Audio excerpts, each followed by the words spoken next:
Hi folks, I'm Alan Watt and this is Cutting Through the Matrix on the 31st of January 2021. And hope again, as always, that you're still hanging in there through the chaos and the madness and the insane asylum that's become the planet. Not by chance, of course, but by design and by lots of planning, because we're living through truly the biggest psychodrama I think we've had in history. All wars, for instance, have much more to do with the building up of wars than you're ever told in the history books, at least in the time. If you live through it at that particular time in history, 100 years later they'll tell you all the added things that didn't bother to tell the previous generation that went through it, of how things were built up and designed, and how countries wanted to get into wars and things like that for long-term goals and agendas, which they never tell the public at the time. They always tell you that it's something very simple. You know, a bad man over there rattled his saber and we rattled ours and the war started, and nonsense like that. It takes years to plan wars, and again, just like today, you've always had what they call a deep state today. That's a modern terminology for it. For those that really manage the world on behalf of the masters, the dominant minority that basically own it. And I've been through these talks many times in the past, dominant minorities and the helping group of professionals and scientific group that manages on behalf, they manage on behalf of the dominant minority, as Aldous Huxley talked about, and others too. And so they tell you, as I say, the simple fairy stories for wars and causes of wars and so on. We truly live through lies our whole life long, and all kinds of areas, in fact. It's like unemployment levels. So you've always been through it in every country. And statistics, like FDR said, there are lies, damn lies, and then there are statistics. Because with statistics, managing all kinds of problems, in order to explain the problems through deception, they're fantastic for deceiving the public. They're awfully well done, and lots of cons involved. And again, as I say, you can get degrees in areas like that deal with statistics, etc., because government uses departments of statistics all the time in all kinds of areas. To tell you about the best healthcare system in the world, you've got the best financial system in the world, stats prove blah, blah, blah, and stats prove that unemployment's down this, all this nonsense, as they juggle the unemployed onto welfare rolls, and then onto retraining rolls, and temporary retraining rolls, and then back onto the dole again. This has been going on your whole life long. You live through such deception. And again, if it wasn't for all the massive entertainment we get, people would have more time to think and complain about it. So it's a great thing that you get. The more you're deceived, in fact, and the worse things become, the more entertainment you get, really cheap entertainment. That's not by chance.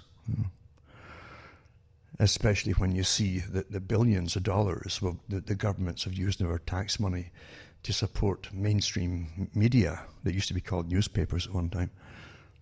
And now they have their sites instead of having the actual paper itself. It's the same companies, same corporations, owned by the same moguls, which are really maintained by the government, because no one reads them anymore, except through crisis. The COVID agenda is awfully good for creating crisis, and folk dive into the papers to try to find out what's going on, you see. And they're deceived even more, naturally, because they're all on board with the same one agenda. And so it doesn't matter what you look up. You'll find all kinds of authorships, but you'll see the same handouts given to the press. They're just the same, exactly the same ones handed out by governments, and it's printed straight into newspapers, or the WHO for that matter, or one of the many organizations that is owned and funded by Bill Gates, as an example. Because that's how you buy news. You create it. You create it by owning the companies that put it out. It's quite simple, isn't it? And but the public, again, they lose their sensibilities through fear and a terror campaign, a campaign of terror upon the people through media propaganda, and by using behavioral insights teams and psychologists and the SAGE units that already gave handouts to the journalists last year, remember, which were printed in the newspapers, and some newspapers by the journalists who were given these handouts by the team that was to advise them on how to put stories across to the public, and they were told to exaggerate the stories, give bad news, etc., in order to create anxiety, to raise anxiety within the population so that the people would comply. It's not astonishing. Your tax money funds this kind of stuff. Do you think it just suddenly stopped? It didn't stop. It's got worse. And that's what you're living through. It's a big agenda because the whole world is to be changed by this agenda. They couldn't get the Martians from space to invade us to bring us all together, like Ronald Reagan used to quip about sometimes in his speeches. And they used to give you, again, statistics of how many times he mentioned that in his speeches. If only we're invaded from an outside force, we'd all have to come together to fight it. The whole world would be in peace, unified to fight something else rather than fight each other. And you had the same thing with Mackenzie King in Canada, who said it, I think, in the 1940s. Exact same. I got it here somewhere. It's actually a newspaper clip from the time that someone had sent me. It's not a copy of this actual one. When he said the same, this has been an old agenda, you understand. And over you have the same thing cropping up. If only, if only, if only. Then you had the movies like The Day the Earth Stood Still and The Martian, or whoever it was, came from outer space. To see, who did want to see? Scientists at the United Nations, the UN, the ones who were supposed to be there to create world government, you see. That was the idea of it. And lots more like that too since then, in fact, on the same theme. They give up all your sovereignty and join together under a global structure, which was set up by the same structure like the Milner Group that became the Royal Institute for International Affairs. So it's also part of the CFR branch. They belong to the main one in Britain. And all the other names that have changed over the years, to include the one in Canada, which had changed again not too long ago. As soon as you get to know their names, they keep changing them, eh? Like Will-o'-the-Wisps. It's the same organizations. And also the ones for the Pacific region as well, and the Far Eastern Pacific region, all lumped together for trading blocks. They gave us the free trade agreements. They set up China. They set up the European Union. The members of the CFR openly boasted about drafting up all the legislation and working feverishly towards it for the unification of Europe under a single governmental system. That was the whole plan of it. They wanted to do the same thing in Canada, starting with the free trade agreement and the NAFTA agreement and this USMCA agreement today. It's all the same agreement, with intention of unification with a singular type parliamentary system. And of course that's what held up before. The US still wanted its own government, really. And then talk about Fortress America. Well, we'd have to come together under a singular structure for the defense of the whole of the continent because of 9/11. That's what they tried then, Fortress America. And that kind of flopped as well because the US still had a strong governmental sovereignty system. At least the people had. And that's waning now. So that'll bring its head up again shortly to push the same agenda now that the US appears to be weakened, you see. And I've said before, the US really doesn't have too much to do now, except to finish off a few countries on the list that was published in the 90s by the PNAC group and republished again a few times since then. And they want all those countries taken out, naturally. So it's going to be interesting to watch it all happen. And once your usefulness is over, believe you me, you will be left. You'll be wrung out like a sponge and left with a massive debt, and you'll fall backwards. And I've no doubt at all that's what the COVID agenda is going to accomplish as well, because you're supposedly, even though money is all a joke, it's beyond a joke and it's a farce. Special, magical people are brought in. They can got a different way of counting than anybody else to manage the US Federal Reserve and every other country's central banking system. And you really think you're going to pay off all this trillions and trillions of dollars that doesn't even exist, but they just put blips on the screen and that's put into your account and that's it for the bank, for the country. But you really think you're going to pay all this back? It's not expected you could ever pay it back. Even if it was possible, you could never do it, actually. They'll never allow it to happen because debt is a form of control. You understand that much, right? That's what its main purpose is. Enriching those that lend it is only secondary, but power comes from lending the cash out in the first place, being the boss, because you now have the power as governments come to you to borrow more and more and more. You got the power to sink them overnight if they don't comply with your demands. And it's always social change demands that they want. So again, you're living through a fiction. We can only go through this fictional existence with the incredible indoctrination we get, starting with your parents who were indoctrinated before you and who think that's the whole, everything exists the way it is because it's natural and real, etc. They really believe that, most of them. Unless I've had personal experience walking up against invisible walls that shouldn't be there in your imaginary existence. But the walls appear very quickly. They jump up like gates coming, like big bars coming up from the ground as soon as you break one little taboo, knowingly or unknowingly, and suddenly you can't go any further in that direction, basically. You'll get warned off, or at the very least. And that's how the world really works. You have no idea across the planet how many millions of people are employed to observe you and monitor you and manipulate you.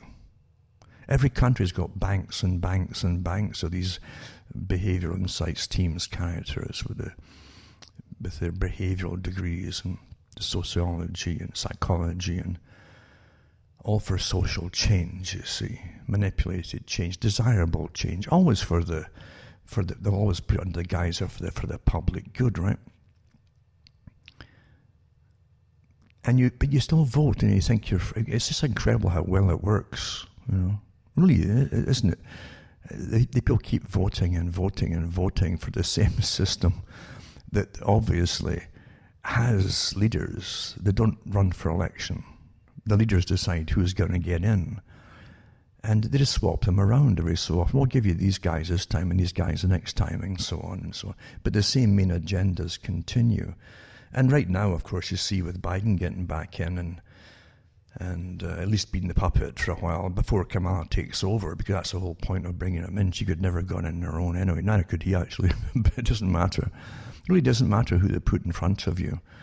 But they're on board now, and they'll obey their masters, these supposed leaders. They'll obey their masters and get the wars all going. You see it all getting ramped up already for the continuation of where they kind of didn't leave off, but at least they quietened it down a little bit, you know, across Syria and Iran and different countries.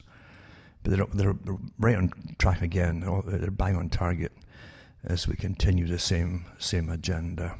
And if it was his job, if he'd been told, look, this is your job, Donald, you know, make sure these wars continue, and if he did that, he'd have been fine. But the elite masters themselves had him play a different role, you see, because, you see, they want a massive change. And you've got to first disillusion the people, win them over to follow somebody, then disillusion them completely. So you're disillusioned with the system, and you will put up with a more totalitarian, authoritarian system. And that's what this is all about right now.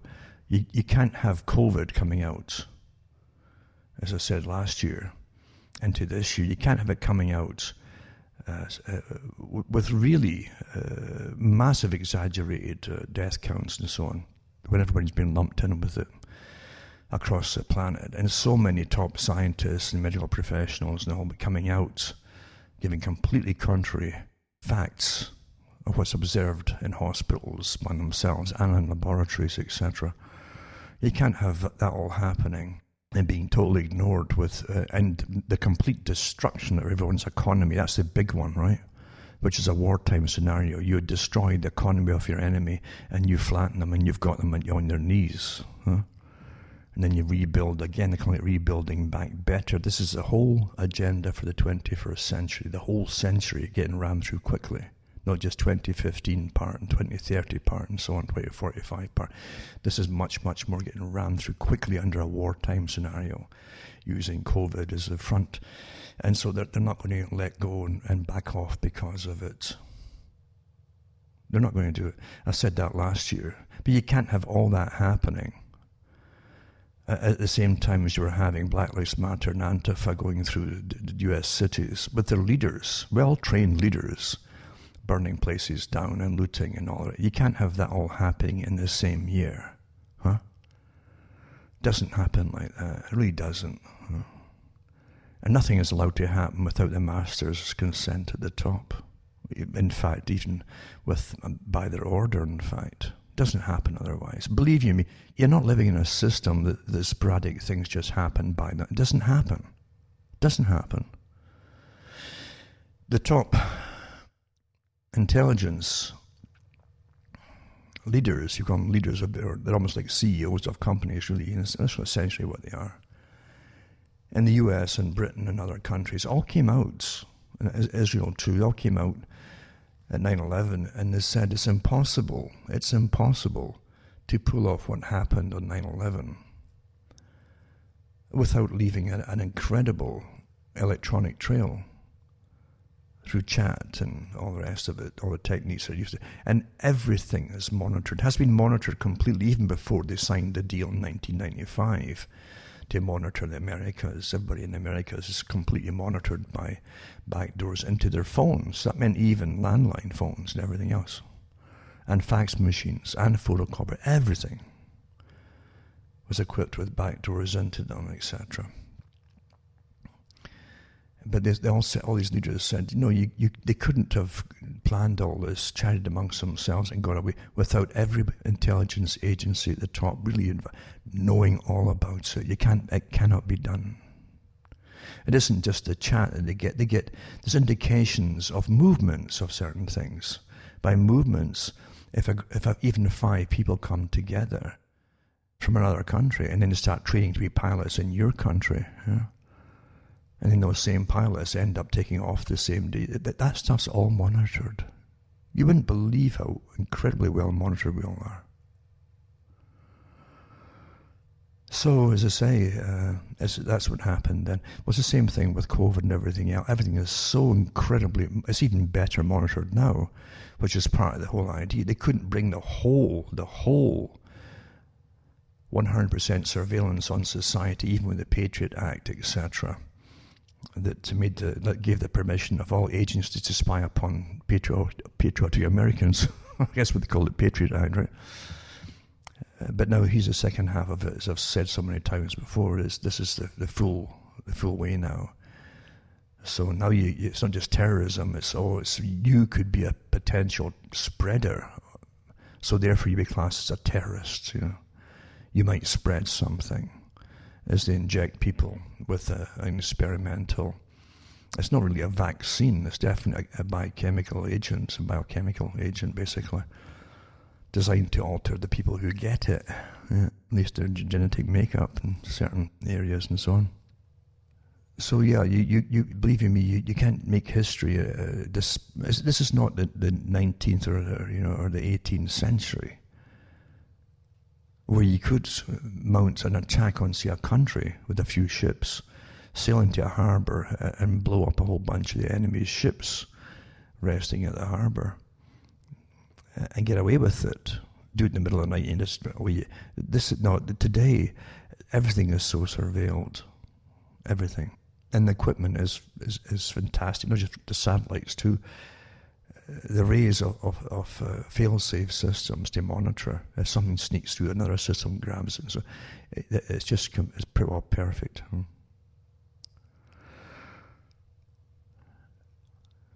So we're living through an agenda, and the agenda is to go into complete sustainability. They said it in the climate meeting in 2019, but no one was listening to them. Everybody had lost interest in their nonsense, and that's how folk were describing, it's just this nonsense again, and they lost interest. But everything, they'd pinned everything, their whole agenda for implementing laws for reduced consumption, for the elimination of energy sources, that's gas, oil, everything, because all these things are conducive to keeping folk alive, and when folk are alive and healthy and they got work and all that, they tend to hitch up and get married and have children.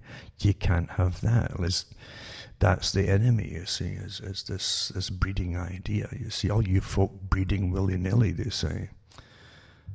They mentioned at the meeting quite a few times, and then the final again in 2019, that they recycled the idea of getting permits for to decide who should get married, who would be allowed to get married and have children.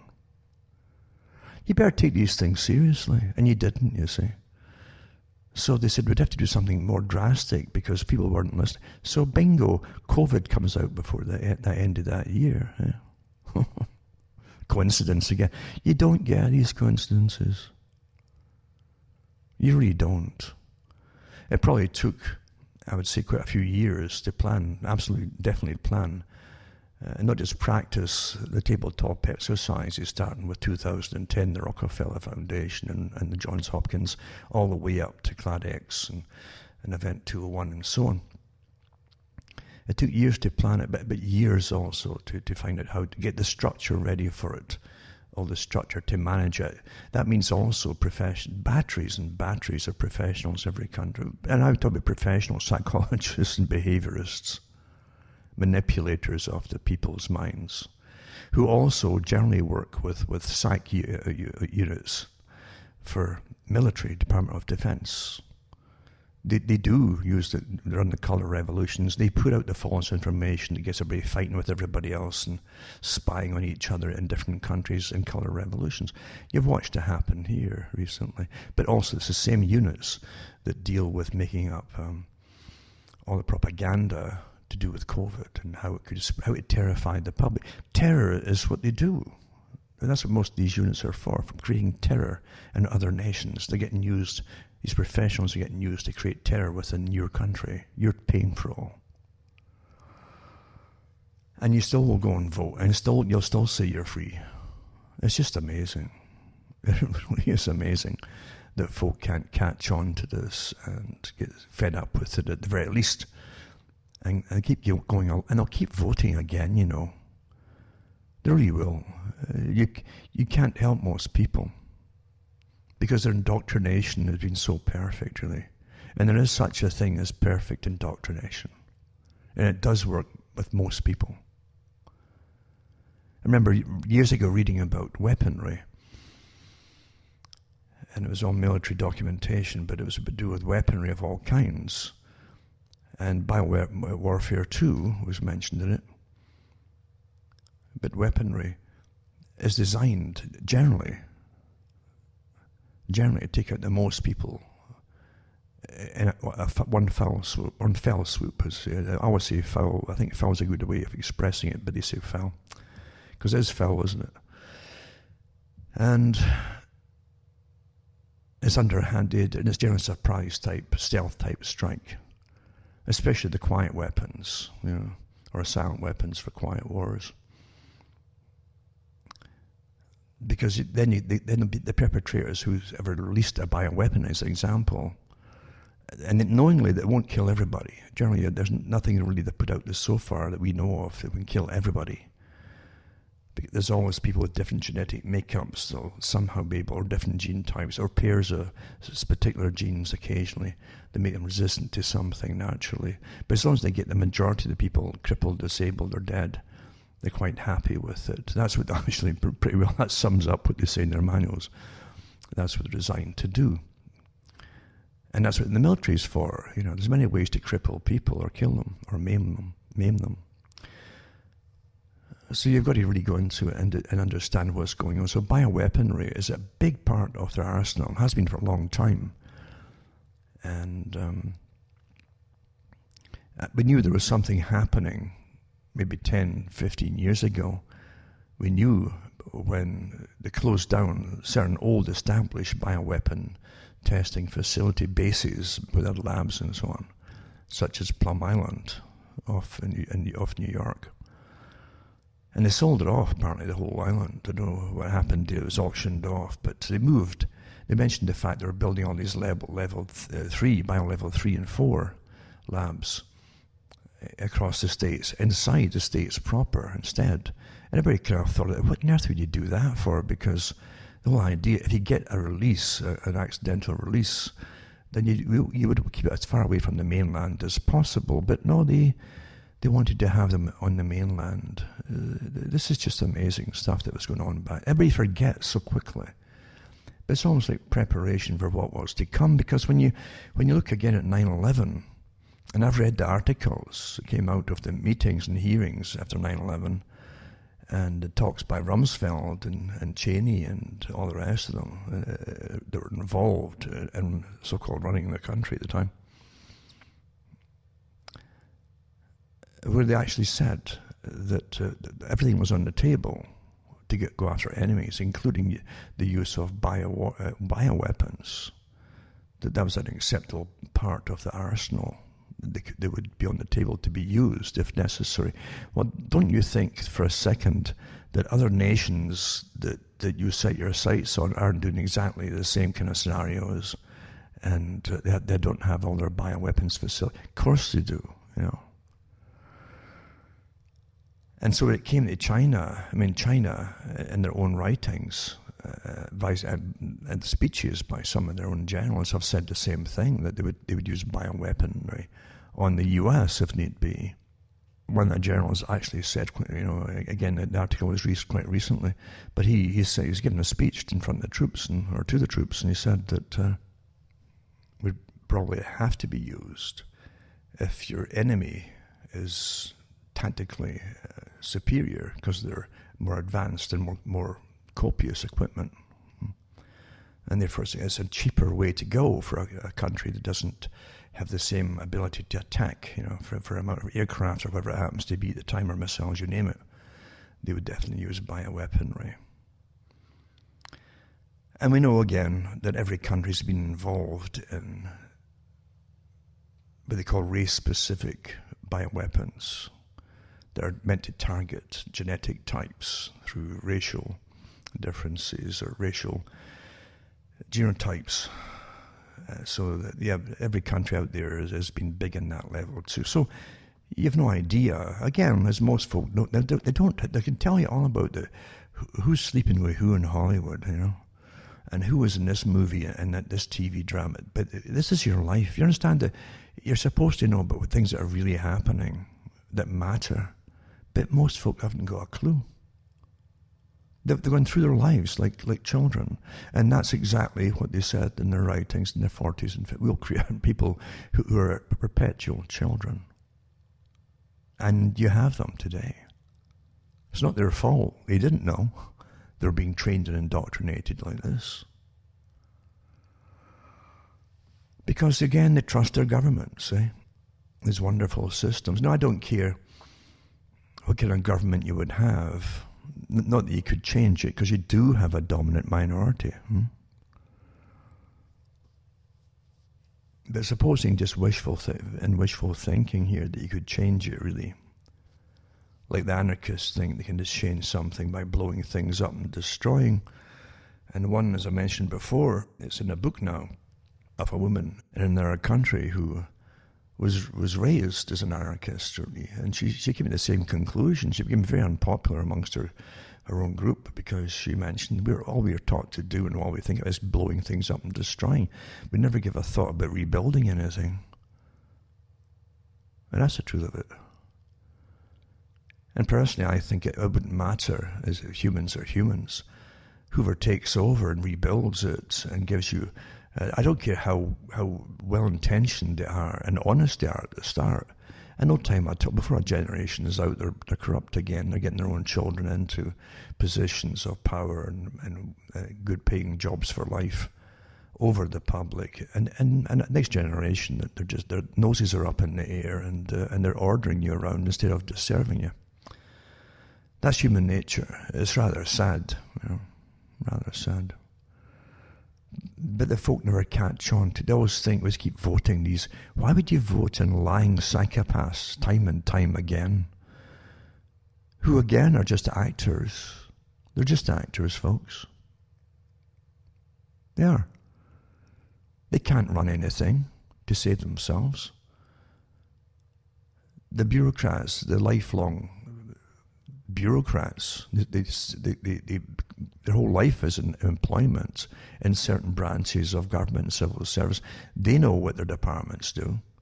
And when politicians are appointed over them as ministers of this, and they rely upon the ones who know what they're talking about to draft up their speeches, because they haven't got a clue how it runs. How would some petty politician suddenly get put in charge of the Department of Health or something? They haven't got a clue. They're just fronts, you know. And they are psychopaths. The danger with psychopaths really is that they have no real conscience. They really don't. They feel anxiety up where they themselves are threatened in some way or another. And their cushy existence, but they have no problem serving masters. They'll demand horrific things be done to the public. They have no problem with that at all. I don't care what country it is, by the way. That's what psychopaths do. Psychopaths have been well studied, and regimes have been well studied. And the psychopaths that run totalitarian regimes worship the rank above themselves, worship them. And they're brutal to the ones just beneath them. It's like being kicked down the steps. Someone kicks you, it's higher than you, and then you kick the one below you. And that's the psychopath that runs in bureaucracy and in governmental positions. And all their speeches are written for them. You'll never really know what they're really like, except through body language and their expressions and so on. But their speeches are written for them, and they do what they're told and get well paid for it. Why do you think they're so well paid for doing nothing? Huh? Why do you think that? Why do you think in the US they allow them to, in the Congress, to use the tips they get, or the government's going to invest so much in this country over there, in this particular area, or water development, or some kind of industry, and meaning that the taxpayers in the US are going to fund it into existence, like public-private enterprise. The public pays for it through their tax money, and the corporations end up with the profits. You know, they end up owning it. So they get the insider trading deals, and they're allowed to do it in the US. I remember when they changed it, when I think it was Bush was in, or Obama, I can't remember. But they actually changed it and allowed them to invest and on the tips they got from insider trade. Our government's we're going to make sure, we'll all vote for it, mind you, that the government's going to back this little industry or this big industry enterprise in country so-and-so. So they pass it all, they push it forward, yeah, and then they put investments in it. It's just incredible, it really is. Because once any big government invests in anything at all, even if they start losing money, and even if it's scrapped after 5 years because there's so much corruption involved, they've made a fortune in the 5 years, because the government keeps throwing money into black holes when there's massive corruption involved and they're behind it. Any other corporation that had corruption in the first year would fall flat on its face. Government will never admit it's wrong, so it just keeps plugging the holes with more cash. We live in an awfully corrupt system, and awfully corrupt times, because it has no grounding anymore. And some would say indoctrination on right and wrong. We used to have right and wrong. And everybody knew what basic right and wrong was. We knew it. You don't need a holy book to tell you. You really don't. Unless you are a psychopath. We all know when we're doing wrong. You know? We might do it anyway, but we know it. You know? So it's rather sad that we're living in a system that doesn't even have at least the grounding of the old moral principles of some of the older religions. And I'm saying, I don't want you to hear that. No, because they've all been trained to hate their religions, absolutely hate them, despise them. Because even in areas of religion, there's groups at war with each other for dominance over the rest. And sometimes the dominant ones manage to indoctrinate you in school to hate the religion they want to remove, so they themselves can move in. That's how devious the world really is. Most people just see the superficial conflicts. They don't realize what's behind things. They really don't. They really never fathom out that there's different reasons and a lot more at stake than just lambasting some religion or other. It's all culture wars. It's to do with culture wars.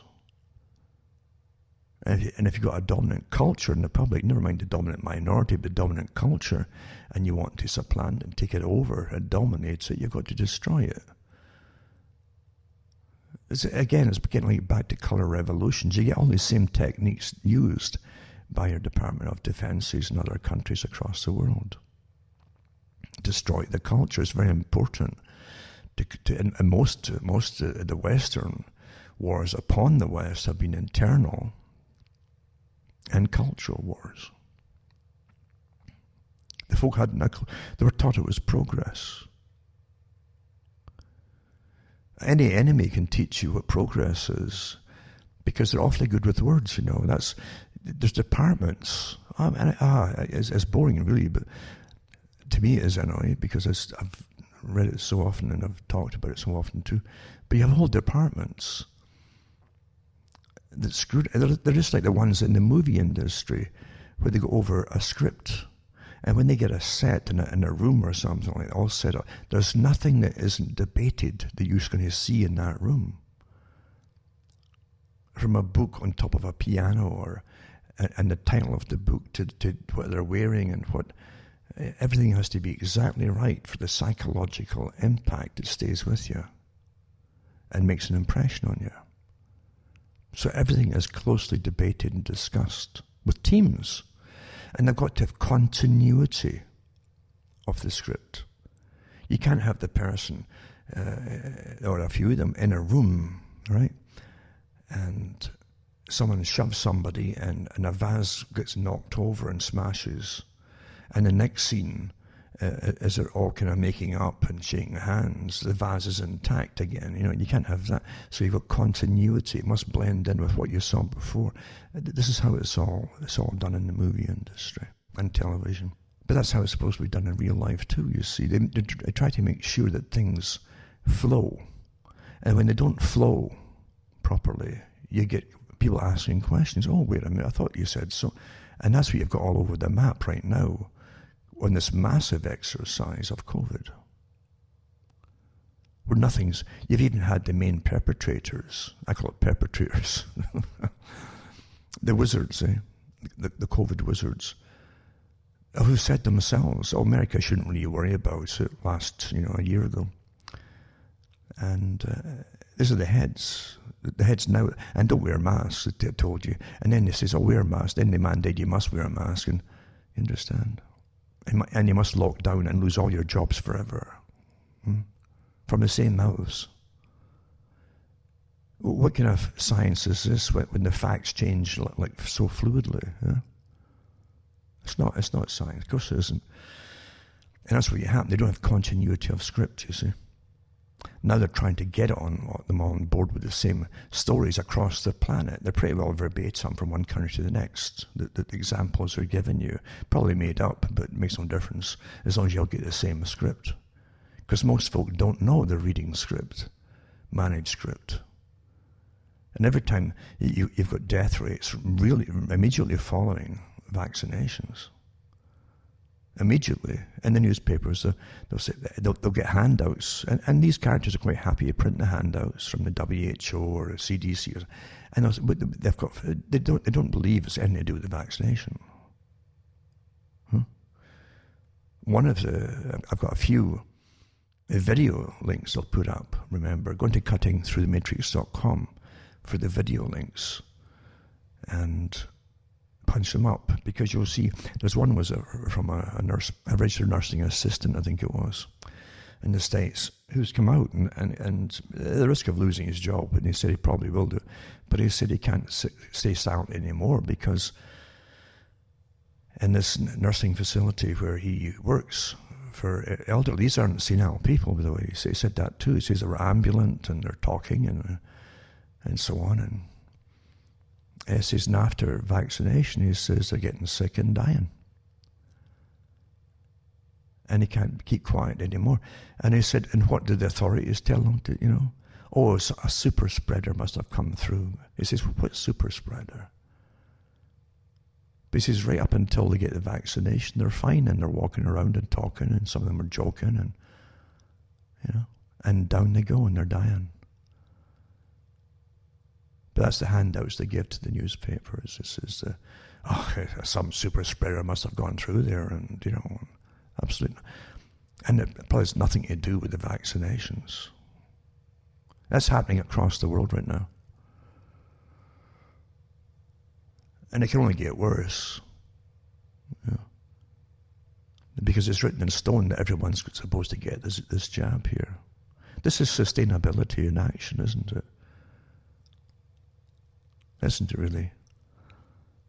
I read one article recently there that talked about, it was Norway, I think it was, yeah,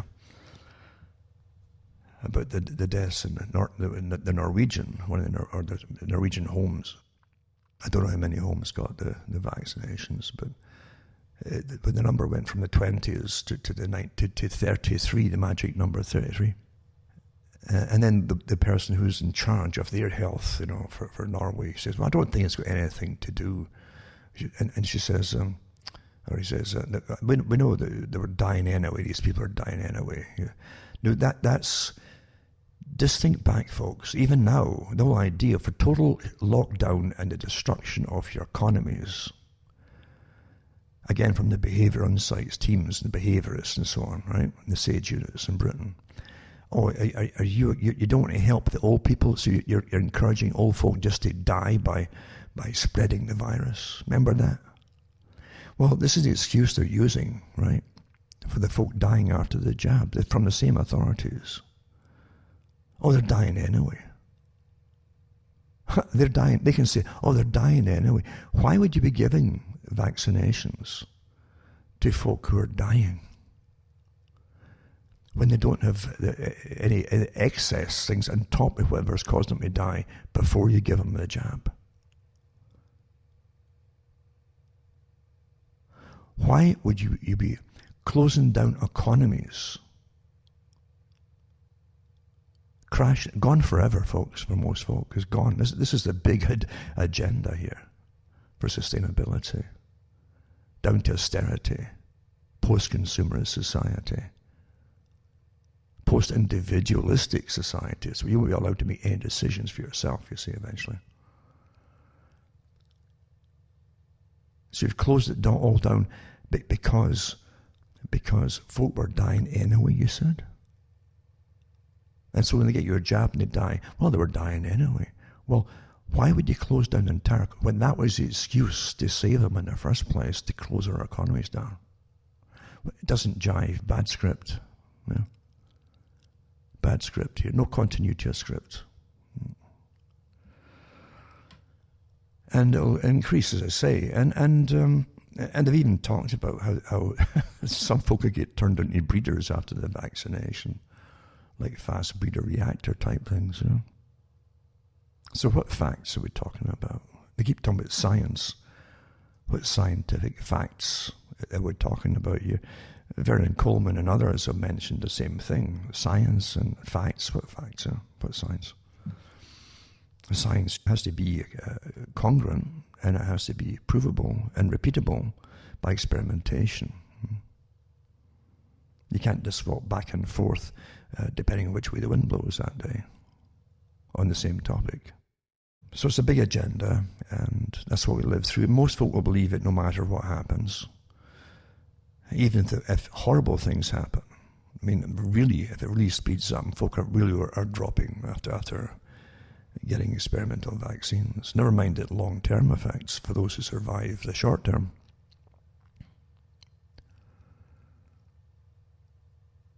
This is the big agenda. And you will get famine because they're closing down the world's farming industry. As Bill Gates buys more and more farmland, he's one of the biggest landowners now. That's just coincidence. They didn't foresee this coming, for goodness sake, eh? The man who has patents out on different veggie burgers and things. Even with careful manipulation of figures and statistics again to try and to come up with more deaths than average, say, or for average for last year to the present time. And they're having a hard time struggling trying to find that. And even if you have a few thousand extra deaths, they've already admitted that thousands are dying because they can't get into a hospital for other treatments and so on. Maybe that's the reason you've got higher death rates. There's always, you got to look at everything, folks. Yeah. And that is happening. There's folk dying at home without painkillers. That did come into the media some months ago, without even painkillers. They can't get to see doctors, some of them. But lots are dying at home. We could go on and on, with this agenda. The coordination across the world has been overwhelming, and the pre-planning and the swearing in to follow this agenda to the bitter end, all together like a gang of thieves or crooks or worse. There's no doubt on that.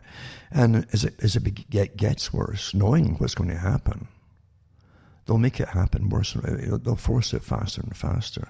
That's what they'll do before they'll ever back off. They can't back off now. They can't do it. Eventually, there'd have to be some trial for different perpetrators involved. Is the corruption of so many people involved in the scams that have been going on would come out to light to the public.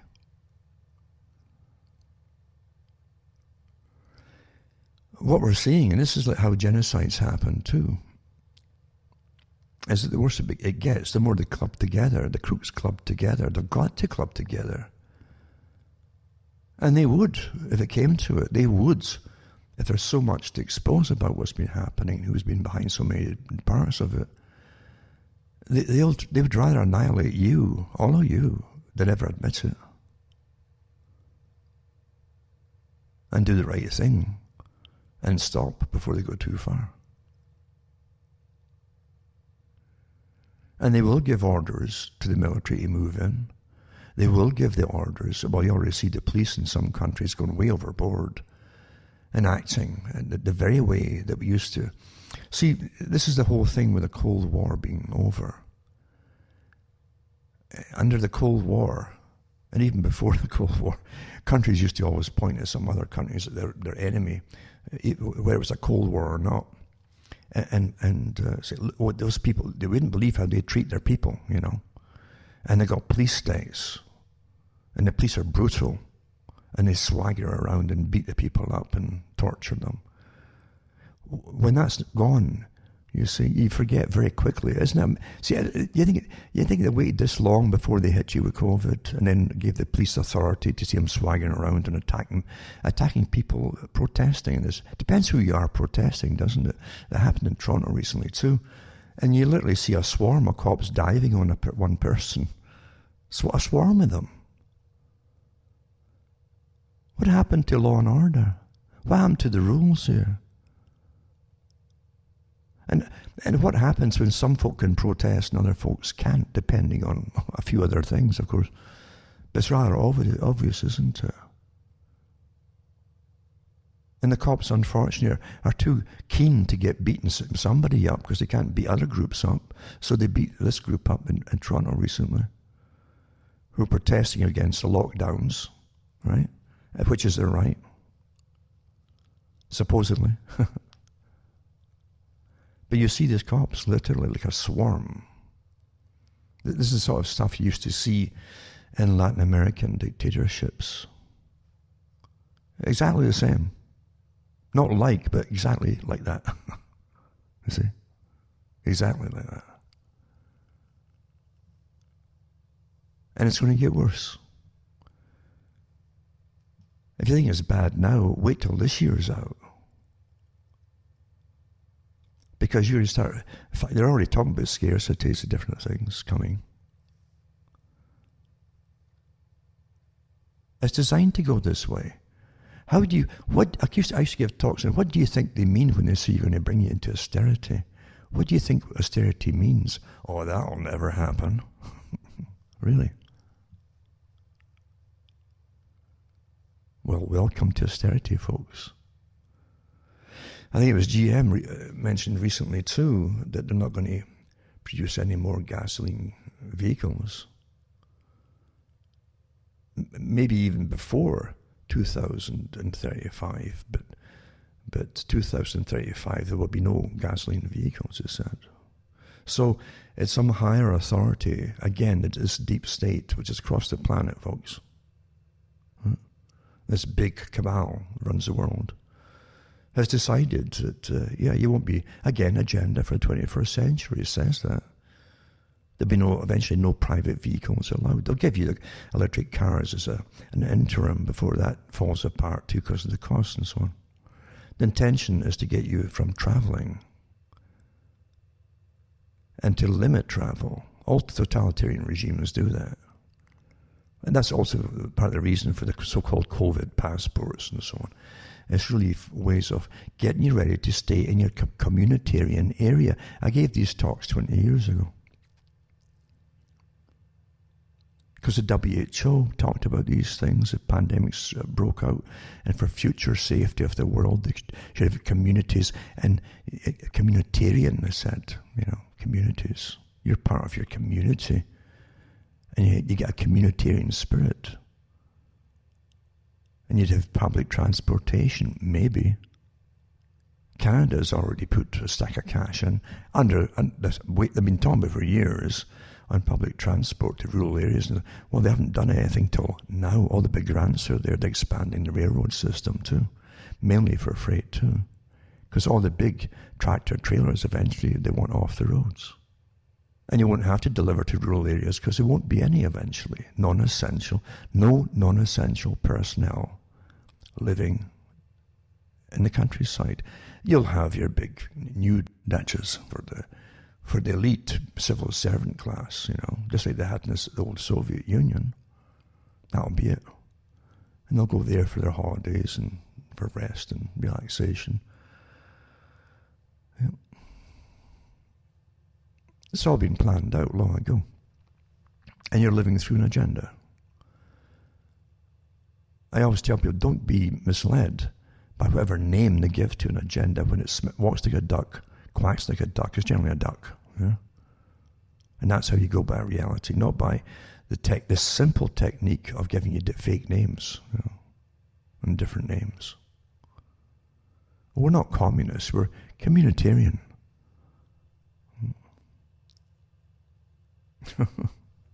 Collectivism, eh?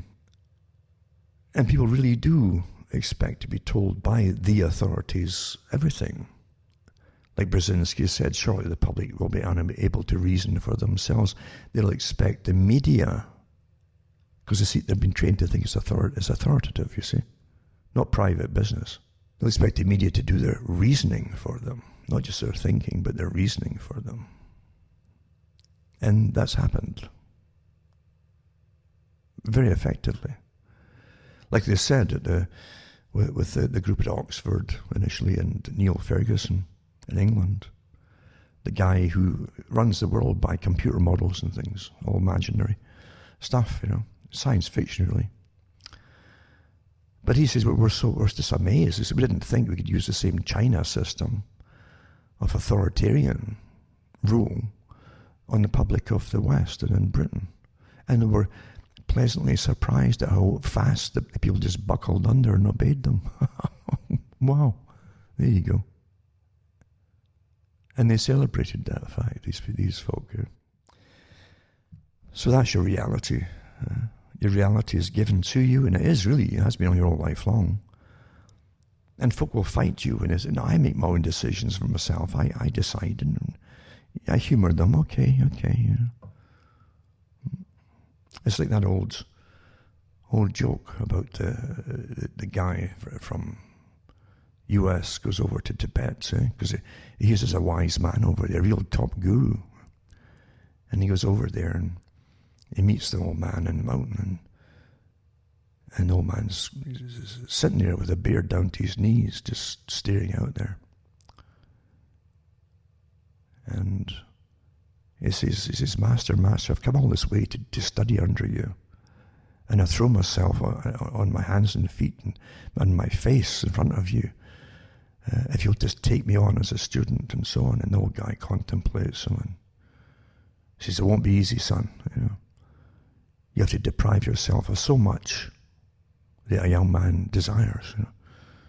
He said, don't worry, Master, I'm going to negate everything and just follow the way, you see. So sure enough, he's told to go up the mountain there and stay there for 2 years straight, just thinking and staring at a rock. And he does that, and he almost freezes to death. And when the snow comes, and he's like a skeleton, and he comes back down again, and he says, Master, I've done it all. And the master says, did you have visions? He says, I had visions, yeah, I did, because you hallucinate when you're starving. And he says, go back up again. So after about the third time up the mountain, he comes back down again. And he's confident this time. He says, Master, I've found the answer to everything. And then the old man says, you have, eh? He says, yes, Master, I've found it. I've realized you were right the whole along. I had to stay on my own and contemplate and meditate. And it came to me. And then he says to the master, but Master, tell me, just to verify it. He says, what is the whole meaning of life and everything? And the master says, go through life, cause no harm, he says. Never argue with anybody and keep the peace. And the young guy blows up. That's not the answer, he says. The answer is the river. And the old man says, you're right, my son. You're right.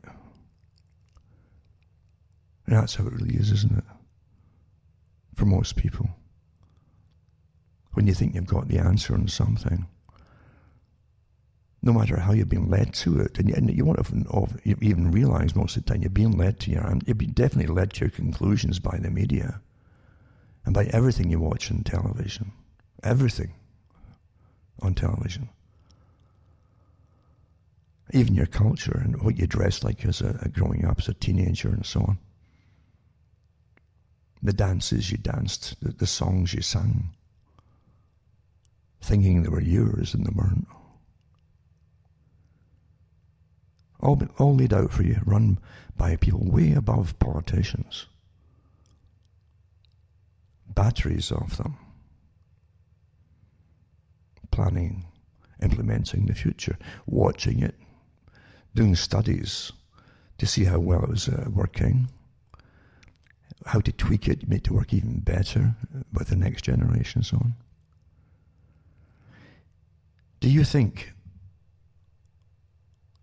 that when the communists talked about dividing and conquering, especially with the generations, they would separate everything from everything else, starting with the generations?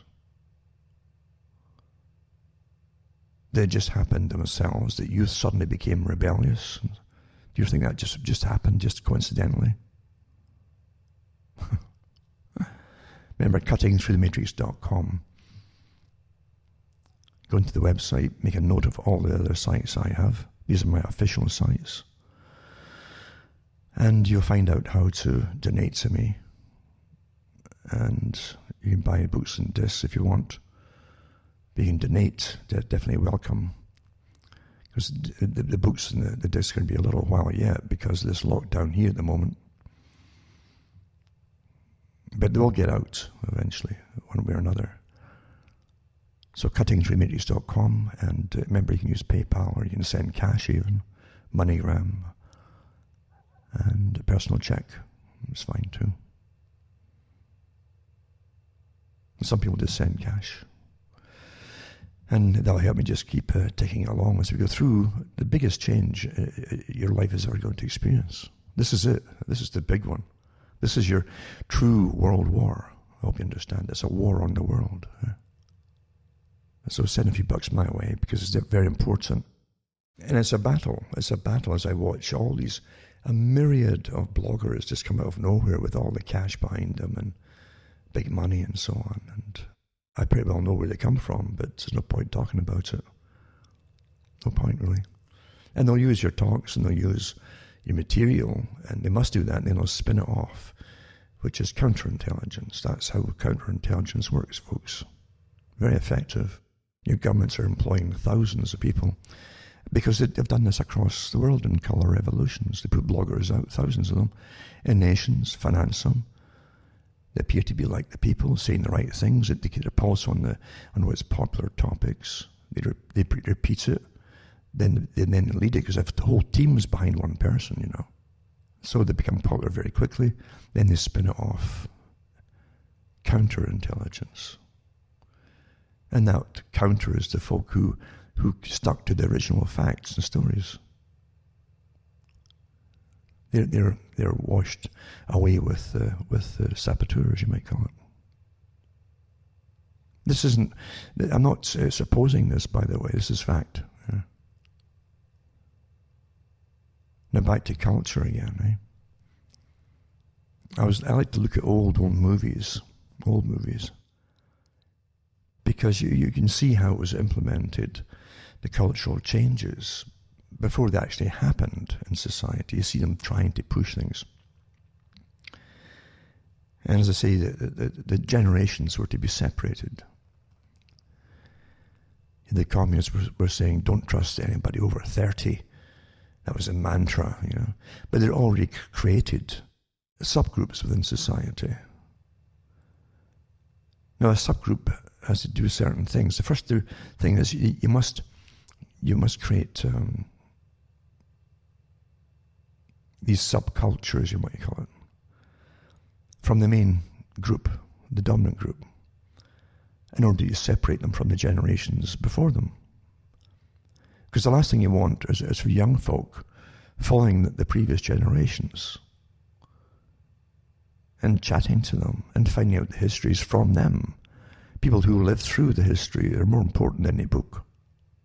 Because real life experience is far more real. It's real life experience, right? And that's how youngsters would really learn and get their values from, and to appreciate too the folk who had gone through hard times.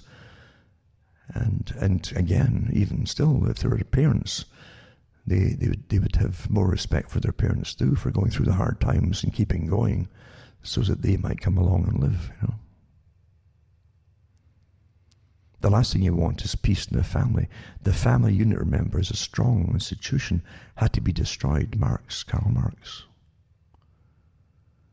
Also the World Revolutionary Movement, if you want, H.G. Wells. And so on and so on. Mazzini, Albert Pike, even the poets, you know, like Shelley. They all belonged. Amazing histories, even the wife, the woman he married eventually, and who her father was. Just World Revolutionary Movement. That's what they called it then.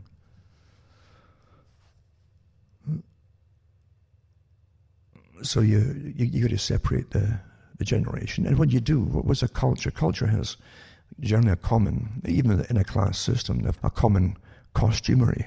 It could be jeans, it could be work pants, whatever it is, who cares? It's not everybody's wearing much the same kind of stuff, depending on your class too.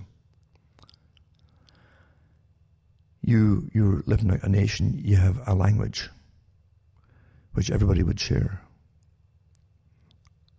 That's what a nation has. You have often, not always, but a religion of some sort, you know. Whether you believe in it or not doesn't matter. The fact is it gave you a lot of your values that at the very least help to keep you together and help each other out, at the very least, when times are bad.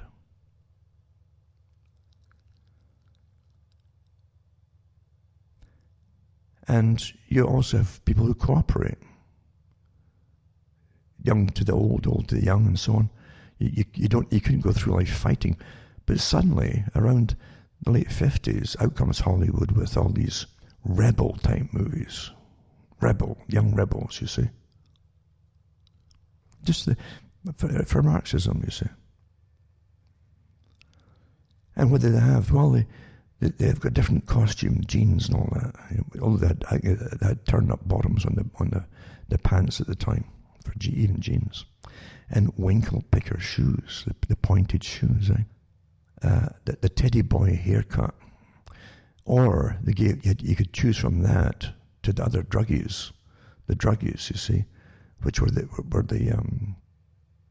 beatniks, they called them. They were into jazz, long hair, long greasy hair and jazz, and marijuana, and atonal music, all designed by particular groups, actually, that designed that culture industry and ran the culture industry.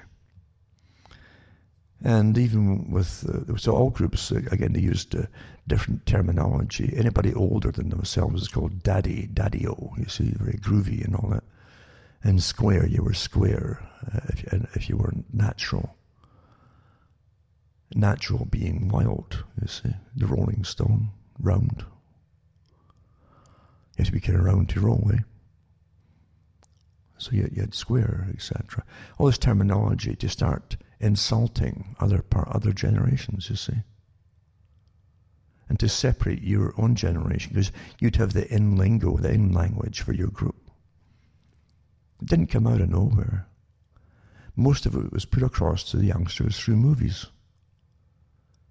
And they lapped it up. And no different than television with all the teenage dramas they churned out over years with schools and high schools and dramas, and churned out the language, even the way it was new dialects, even, which they copied in Britain as well as Canada, for parts of the US, for California.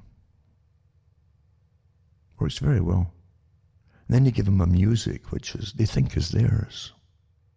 So yeah, you had Rebel Without a Cause, you had lots of movies like that. They churned out ones in Britain. One of them was called, no kidding, it was called Beat Girl. Beat, the beat, It's all about the beat. Mm-hmm. So it was the Beat Girl. And the Beat Girl, you got to see it, because it's the British portrayal of in Britain, copying what they thought was American techniques, you see, for the youth. So they walk around everywhere, this gang of youth, but they're all probably in their late 20s. But you're not supposed to think about that. They're supposed to be teenagers, and a couple of them have guitars, which they can play, and they sound like electric guitars, although they're acoustic. And they're never plugged into anything, even if they had pickups, which they don't. It doesn't matter. And they had Adam Faith, a guy that they, like all singers, was made to be a star, you see. They don't do it by themselves. They're picked, they're groomed for deportment more than singing abilities. The studio will do all the rest of the magic for the records. You don't even need a good voice. And you'll see Adam Faith strumming a guitar, never in time with the music, because he couldn't play it, and things like that. But you'll see them jive. Everywhere they go, they did this jiving thing, you see. As I mentioned it before, the whole idea for a long time for dancing was to get to hold a member of the opposite gender. Something you generally couldn't do in the public. You could, but it was allowed during dancing. So because again, separation of the genders was part of it, destruction of the family unit, destruction of the man-woman bond, actually, and then to promote sex without bonding. That was stipulated, right? Promiscuity, sex without bonding.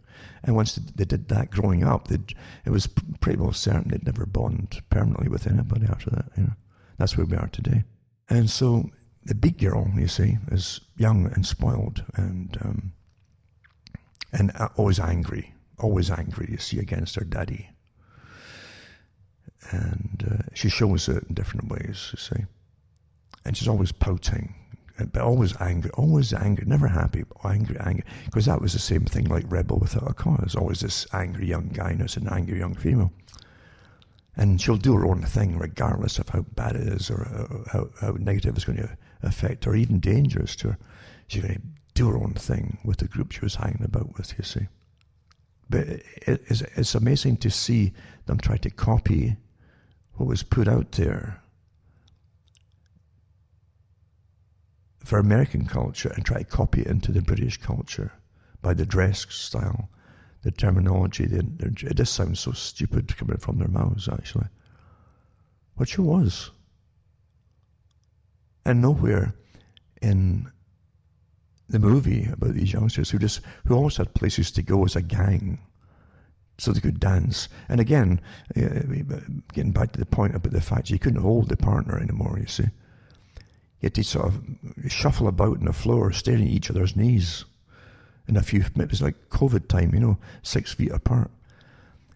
This is what they gave you to replace something that would help you bond with somebody. All by design. Right? And the folk live through it and they don't know it.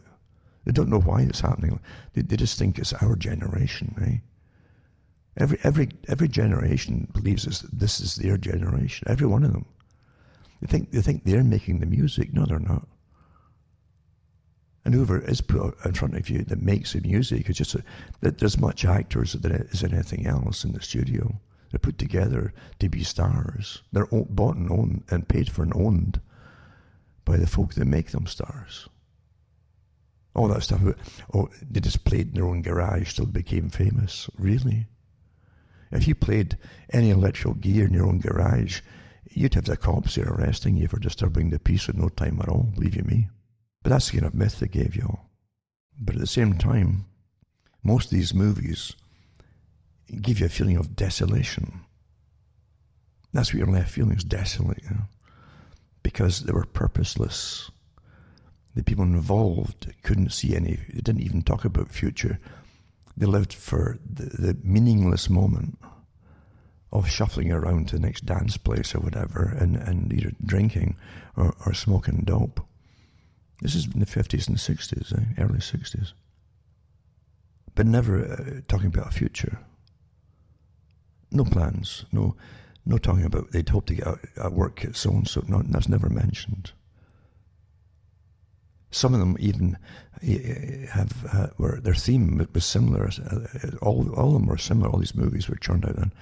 But some of them would even say, with the older folk, we're here to help you, is to give you meaning, and purpose. And because youngsters, they have them saying in the movie, what's the purpose of life anyway? This is part of psychological warfare. That's what it's meant to do, is reduce you down to that level of hopelessness. All by design. Put out under the guise of entertainment. And this goes on, doesn't it, getting more and more so, as from every 20 years, they step it up and step it up and step it up until where we are today. They're trying to really phase out any, I would say, heterosexual relationships that could breed children. Because they don't want anybody breeding children anymore.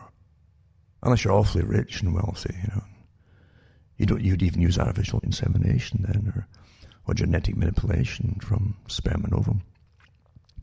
And have a third party to carry the child, if you wanted to, and you had the money to do it, then they'll laud you as something wonderful. But everybody else is, you shouldn't have children. As I said before, they mentioned the Climate Summit. And the Climate Summit they have, this conference of parties every year, contains most of the same folk at the WEF, World Economic Forum. It's all big businesses. The big corporate businesses. Do you think that you just become a CEO by yourself and then suddenly you have a flash of light and you say, I'm on board with depopulation and I'm on board with having no children for most folk, and I'm on board for bring the population down to a manageable level, and so on. Do you think that's what, like a sort of religious conversion a year or something? The same with the billion. Well, I just hit my second billion and I had this flash of light, and I'm part of the Lucky Gene Club now. That's one of the nicknames of the group.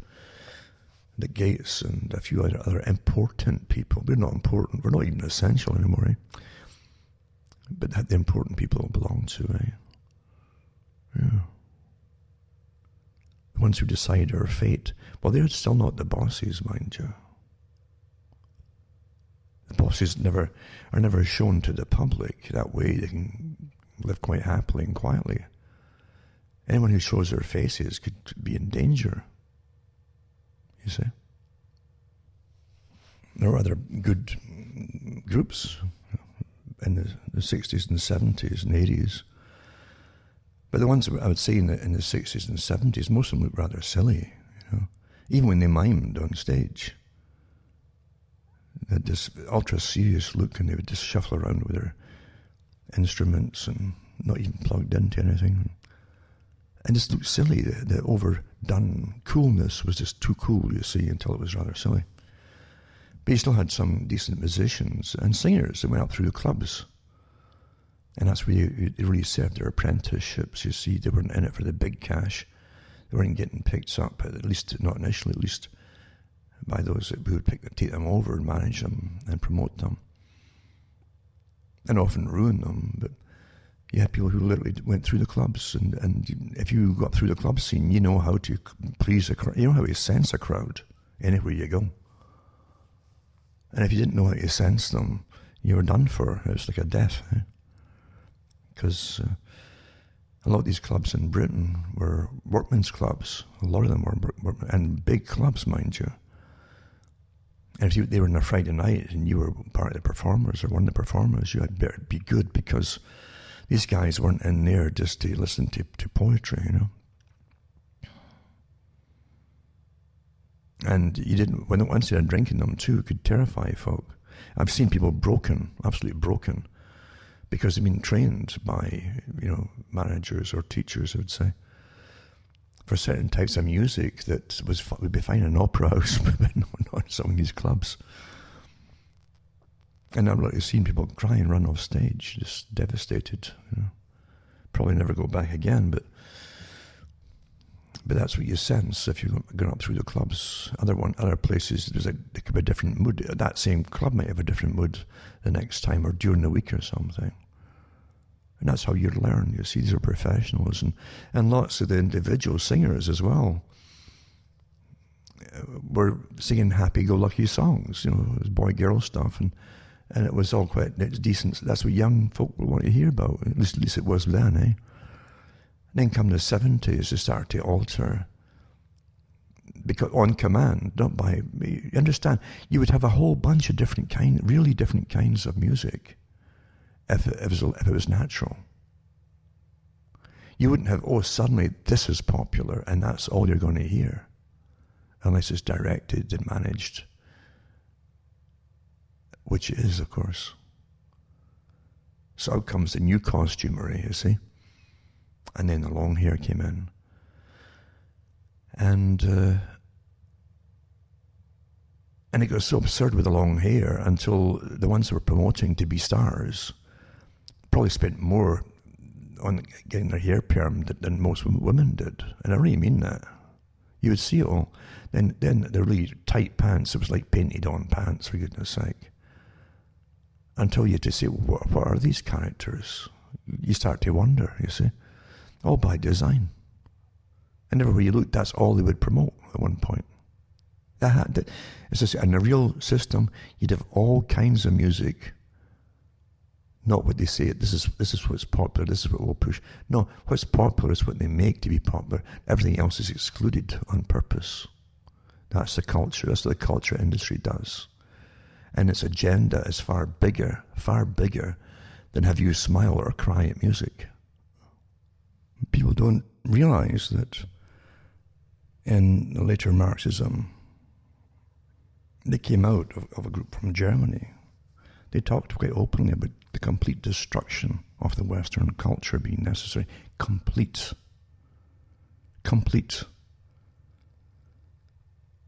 You should look up the meaning of complete, because they really meant it. Everything that was sacred, that kept the culture strong and survivable, meaning they could survive as a culture, had to be eliminated, totally destroyed. And this was a family unit, it was a genders, it was everything. It was decent painting had to be absolutely eradicated. Anything with beauty in it had to be destroyed. Music had to be destroyed, anything with beauty. And they came out with the atonal music that was horrible. It was like chalk and fingernails on a blackboard, you know, just That's what atonal music does to you. It was intentional, of course. Then you mix it with drugs and you've got basket cases, which is also intentional. But yeah, all beauty was to be utterly destroyed and substituted really with dehumanizing, culturally dehumanizing effects, basically.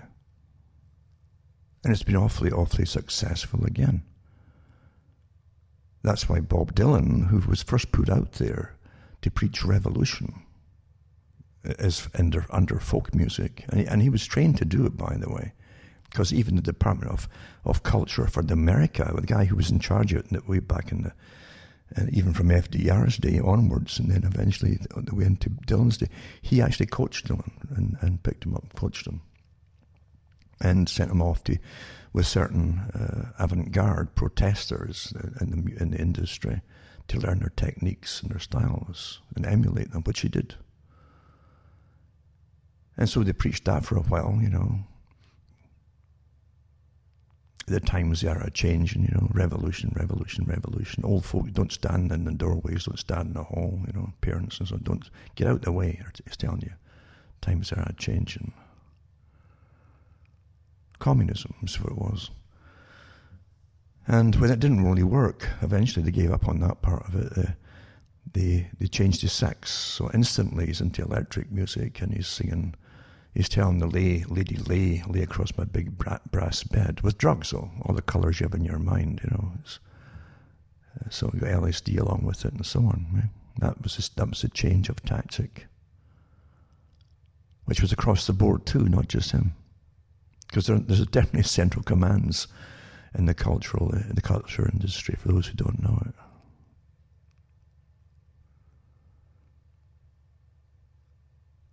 And they must make it awfully appealing to the youth, you see. Half the stuff they were singing at that time, the psychedelic era, was about drugs, of course. Yeah? That was the cool thing to do, is take hallucinogenic drugs. And again, which would further destroy sanity, which destroys the individual and destroys, look around the individual, and destroys the family and the general culture. That's why, look at the mess America was in, and Canada and other countries, with the drugs. So many homeless, wrecked, thousands and thousands wrecked. Look at Seattle before this all happened with COVID and so on. I mean, tent cities everywhere. And they really started the tent cities with the last financial con game collapse. Because only people who didn't know that they were going to get plundered were the people who deposited money in banks and had mortgages. Everybody else knew. And you had these sudden tent cities all over the place of the folk who lost their homes and everything else. Never went away, folks. They just moved around. What's left to do when you've lost everything and you can't get work because the economy is not going to give you work anymore? Well, you can get cheap drugs, can you, eh? That'll help you forget for a little while. And it gets worse and worse and worse. Now you have all kinds of fentanyl all over the place and synthetic cannabis now. Flooding in like never before. That's intentional. They can't stop that. Don't kid yourself. And at the same time they're doing that, in Canada they've legitimized cannabis use. Because it's big business, you see, for those that own it. And they're going out, I said this would happen too, they go after the smaller producers to eliminate them. So that the big sharks can have all the business to themselves. But look around you, eh?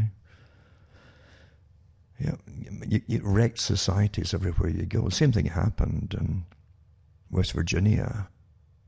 And you had that movie came out too. What was it called? It was Oceana, I think it was, the documentary. Well worth rewatching it, folks, or for the first time for those who haven't seen it.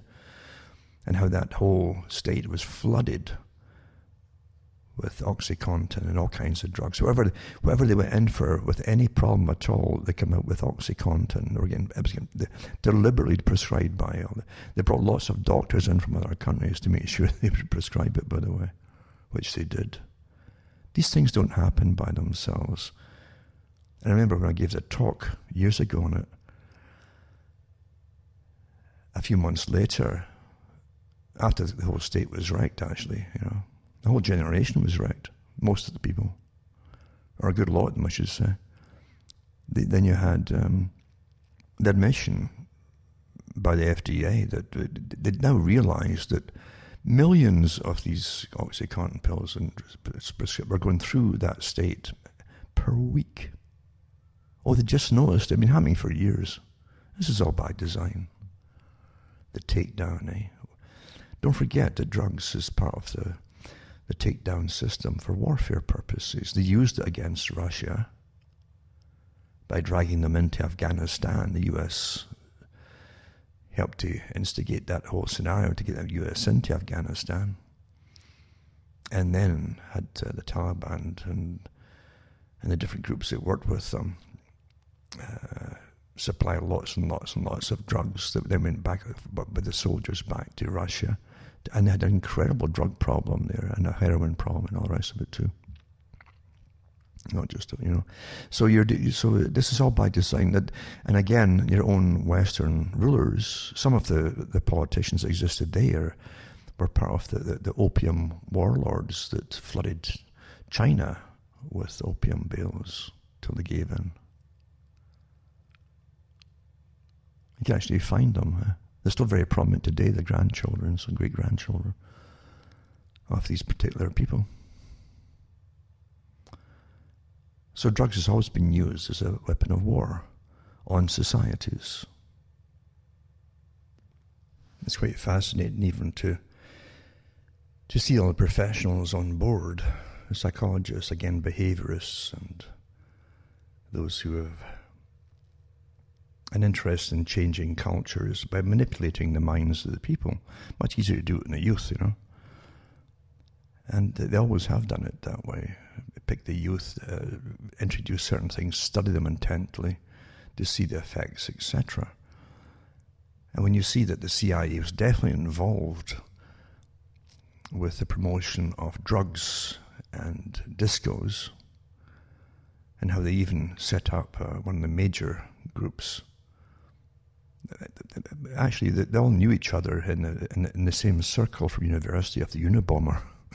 He knew some of these guys, and some of them actually talked about it later, some of his targets, that they had been given permission to try experimentation. And they were given Air Force hangars, big aircraft hangars, where they could go in and use them in experimental situations and invite lots of youngsters and give them certain drugs, and then start using the strobe lights when they were trying to wonder if they would introduce them into the discos eventually, which they did, of course, and how they studied them, how it threw people off balance, altered the brain waves that you had, the actual levels of brain patterns, and to be more suggestible, and of course it created a form of hypnosis as well. And it could make them, the people who were under the influence of it all, and maybe even drugs too, it would make them more compliant. You could actually do things with them without their knowledge. Then they would really not really know so, or even have no memory of what really happened, especially if they had too much alcohol, or they give them drugs of certain kinds. These are all big behavioral experiments which they eventually put into mainstream disco dancing. And again, it would further reduce common sense, basically. That little bit of you that makes you apprehensive to go too far in any social situation. Alcohol does that by itself, of course. It breaks down social barriers to an extent in social behavior, or it's like to call it inhibition. That which protects you is they now call inhibition, until you'll maybe do things that perhaps you shouldn't do. Massive behavioral experimentation went on. And then eventually, of course, into the 90s and 2000 onwards, you had the rave parties where even more precise psychoactive drugs were introduced and freely distributed, obviously, to the target groups. You would find psychologists and behaviourists eventually employed to attend these things, and they give them a higher balcony to watch down on, so they could study the effects of it all, to intensely study them for future use, because they might want to use it on the whole population eventually. You never know, because this is how things really happen and how they work. It doesn't happen by itself. It's not spontaneous and sporadic. It's all planned that way and heavily monitored and examined. We are the big test bed for all this stuff by those who claim that they own you. And the ones who do it on you, practice on you, are the ones they're the scientific elite who are employed by the dominant minority, like Aldous Huxley mentioned. It's all been done, eh? And it's sad that most folk live through it, go through it all, and they don't even know it. What they've even been through, they think they've made their own decisions all along the way. Basic hypnosis, I've always said, wouldn't make you do something that you would normally not do, you see. That's always been the argument I get with hypnosis, that it's a voluntary compliance. You decide to go under, and if you fight it, you won't go under the same way. And you can't be made to do something you wouldn't normally do. However, if you add strobe lighting into that and the right kind of drugs, you've got a different story, eh? On the go then. You're almost into the MK Ultra phase with psychic driving. And they used all these techniques with MK Ultra and lots more too, like with the strobe lighting, with the drugs, LSD, with electroconvulsive therapy, meaning they gave them shock treatment all the time, put so much current through their brains, hundreds of these episodes, until they literally depatterned the brain memory, until they had no memory at all, and repatterned the memory. This is what they claimed they did. And one or two of the survivors went through the experience, and one woman said, she's Canadian, she said that she can't even remember her previous existence before going into the clinic at all. When she was let out, she couldn't remember any of her, even her own children. And that was CIA. The same CIA that set up hundreds and hundreds of brothels in major cities throughout the US and set up cameras and recruited prostitutes who were taught how to bring this, to get these guys, bring them home, and get them to experiment with different drugs. They would try to introduce new drugs to them to see what would happen to the Johns. Their behaviours would get manipulated. This is all before Epstein came along, with the big agencies, the big super agencies. So the CIA was involved in this long before.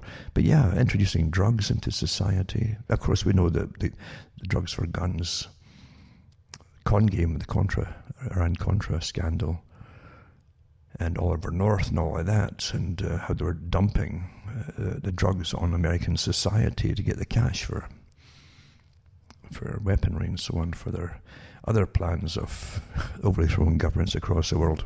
The CIA, yeah. You'll never figure them out. Most Americans still think through movies and that they're there for themselves. These characters are so far removed from you and their mindsets and what they're all about. They're all almost an alien species, really. Nothing to do with what you think, nothing at all. Now, everything you're hearing coming from the World Economic Forum,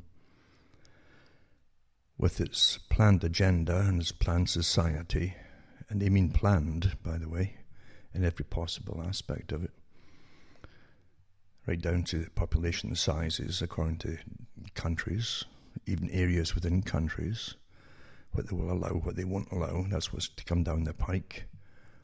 And again, using technocracy, which was based on energy as a commodity or a currency. Energy. Everything's energy.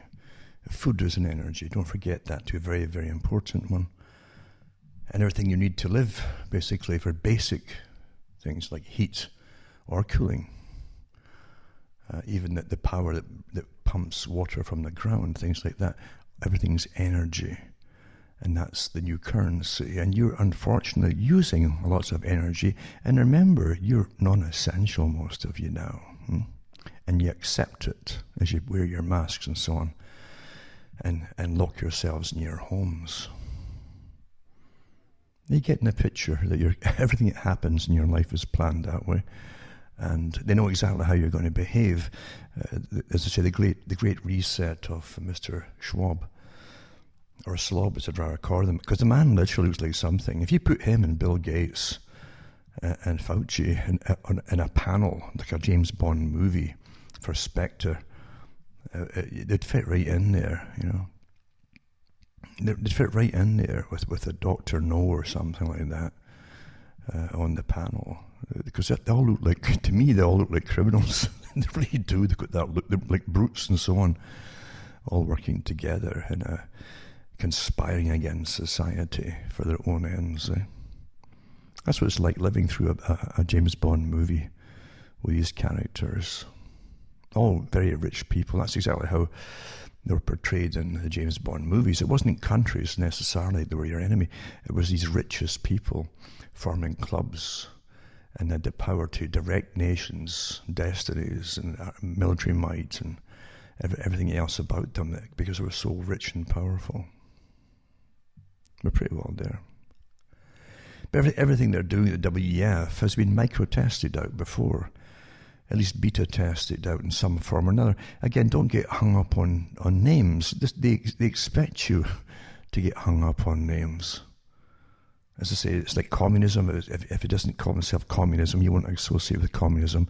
If they won't use collectivism, you won't associate with collectivism. You're told what to think and who call what name to whoever they apply it to, or fascist or the so-and-sos. You've got to understand what you're looking at. Look at the signs and symptoms. It's like a disease. Any good doctor knows not to just use a name right off the bat for the disease. Make sure you go through the signs and the symptoms, the clinical symptoms, before you go into the laboratory symptoms, because then you're more apt to be accurate, very accurate with your diagnosis. That's the old-fashioned ones. You know, they actually did diagnostics on their patients, clinical diagnostics. Now we don't need. All you need now is computers, apparently, and computer modelling. But getting back to what I'm saying, beta testing in some form or another has been done in Margaret Thatcher's time, when they had the massive unemployment in Britain, because they were deindustrialising. And folk don't realise that under the agreements at the end of World War II, under the different plans, the Marshall Plans that came out, Lend-Lease programs and so on, that Britain agreed to basically go under a European Union idea from Eisenhower. It was all planned that way in order to get the grants. And so they started the secret agreements in 1948 for integration, starting off with a free trade deal that sounded rather innocuous and harmless, but of course was always intended to eventually go into a full-blown integration. In a communistic Soviet-type system, that's really how it was, because it's not democratic by any means at all. It's technocratic for sure. And then again, so they were to deindustrialize, you see. So they did a lot of deindustrialization. And Britain started to send its companies, big corporations, abroad across the water, some other countries or other, where they get cheap labour and keep manufacturing their goods and so on. Eventually it went to China, as we all know, because the Western countries, those who own the Western countries, planned the free trade agreements with China and gave it the most favoured nation trading status title, which allows them to get pay no taxes basically for 15 to 30 years, depending if you renew that. You can get 30 years out of it for private businesses that went over to China. So we set China up and their factories and so on. But during the 70s and into the 80s with Margaret Thatcher, she came up with, again, this theory that everything would balance out itself if you just left the market alone. And so you had the corporate raiders coming in and getting in through the back doors into companies and then cleaning the whole, taking over and cleaning it out of all their major stock and different things, and getting rid of what they would call extraneous, excessive departments, just slash and burn, and then resell them. Suppose this lean competitive companies, which generally folded after that, that's what happened, the corporate raiders. But at the same time too, there's massive unemployment, and that's when Margaret Thatcher came out and said there's a generation growing up now who will never see work in their lifetime. Get used to it. She said that in a speech on television. Get used to it. Well, that's your basic, universal basic income, if you haven't figured that out, being tested back then. And they observed, again, constant study, you wouldn't believe it, of data, incoming data. How are the people surviving? Are they surviving? What are the youth doing? Are they complying? Are they getting happily drunk on their excess money to stay at home and all that? And go out to bars, or are they causing mayhem? And she said that too, it's much better by opening the bars most of the day, rather than they used to be closed twice a day, I think it was, for a few hours, but open them up. And she says much better if they get the welfare money, go into these pubs and spend it there and get drunk, rather than be out in the streets marching because of the unemployment. All these things have been ironed out, worked out, beta tested, you see. Any little problems are tweaked and fixed and remedied before they roll it out again on a larger scale for the universal basic income. You're living through a long-term agenda. As if things don't happen just instantaneously by themselves. Maybe a volcano will blow by itself. Even then, it might get some help, or there's no one that's going to blow. But things on a major scale in society don't happen by themselves without permission and funding and organisation and the training of folk who lead it all, even manage it all. So it's all been studied before. Remember too the beta testing they did with driverless cars in different countries and electric cars in some countries for the years to see how it would work. Islands even, to test them out, things like that, pretty secretively. So everything's done on a smaller scale and then put out on the bigger population. And under the guise of COVID, it's wonderful because you've got Emergency Powers Act on the go where they can just declare, it's a form of martial law. That's where you can't have more than 3 or 4 people meeting in a street together, and then again curfew times and stuff. That's all martial law wartime scenario, folks. Nothing to do with a virus. Nothing at all to do with the virus. They try to say it's more contagious at night. Of course it isn't. Well, you can't meet it when it's dark, unless you're protesting something, or unless you're authorised protesters. So you'd be in the right groups to get authorisation and to be left alone. Massive agenda, as I say, massive agenda. And so it's all been tested out, including the basic universal income, which a lot of youngsters will just jump at. Oh, fantastic, we're going to live in quite a decent standard of living. That's what they think, you see, for the rest of their lives. And we deserve it. A lot of them will say we deserve it, and they'll rationalise it. Well, you see, they took all the work away, which is true. Most of the work's been taken away. It isn't just as automation and robotisation. It was taken away. It was designed to get out of your own country, all your manufacturing. That's very true. But they don't really think that somehow this time is going to stop once they get the basic universal income.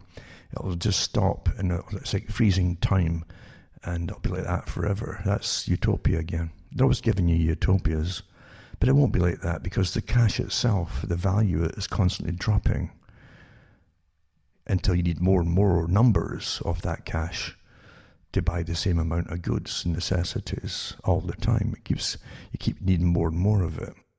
And it's designed that way, of course. It's not designed that you're going to win here.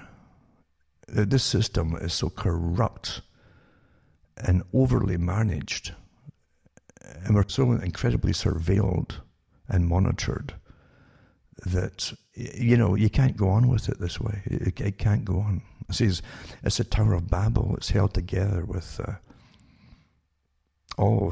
thousands of band-aids over its many fractures caused by its corruption over a long, long time.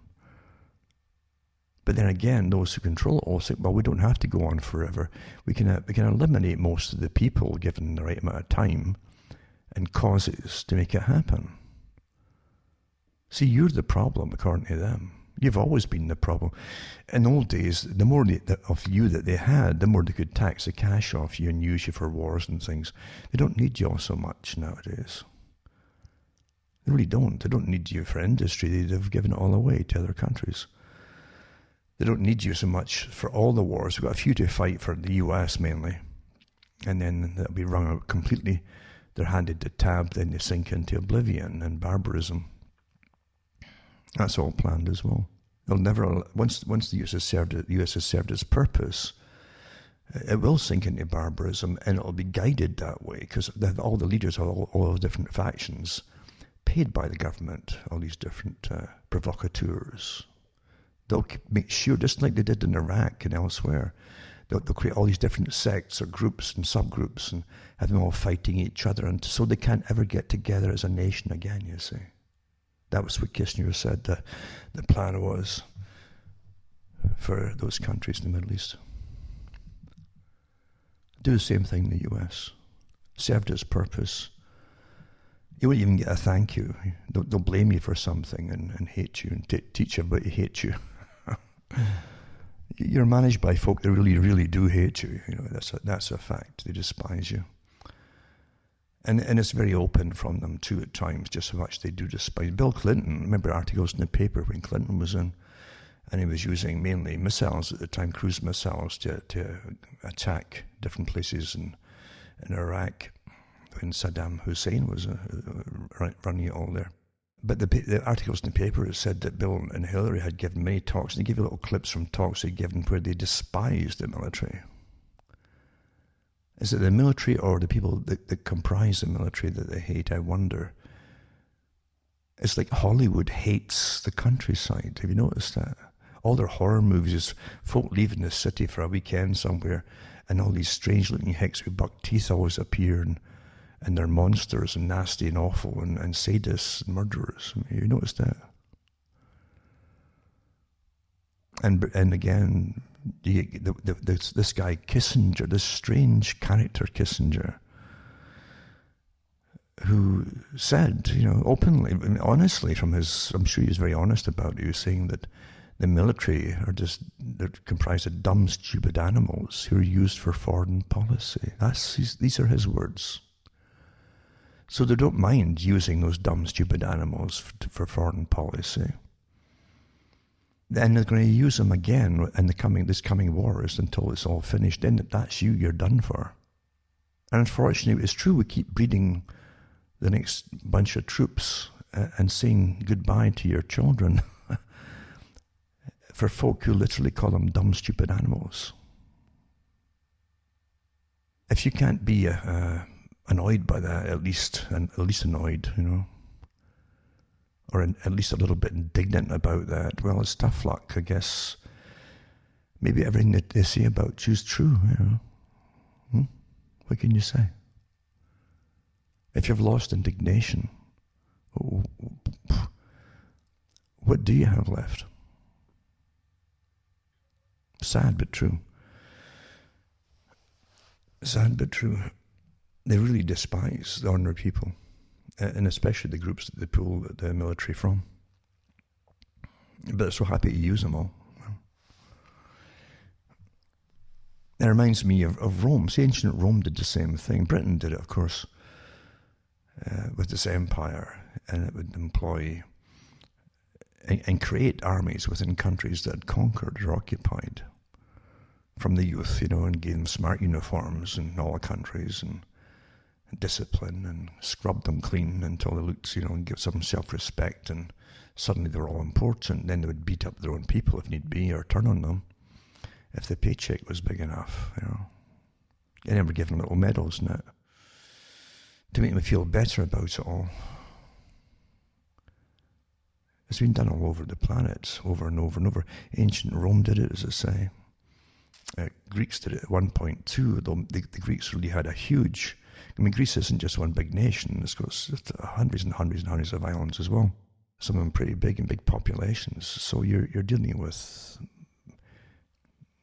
empires, as I say, one form or another, either one single big country or at least one base of a nation, and then the rest of them are all satrapies to an extent, which they call dominions.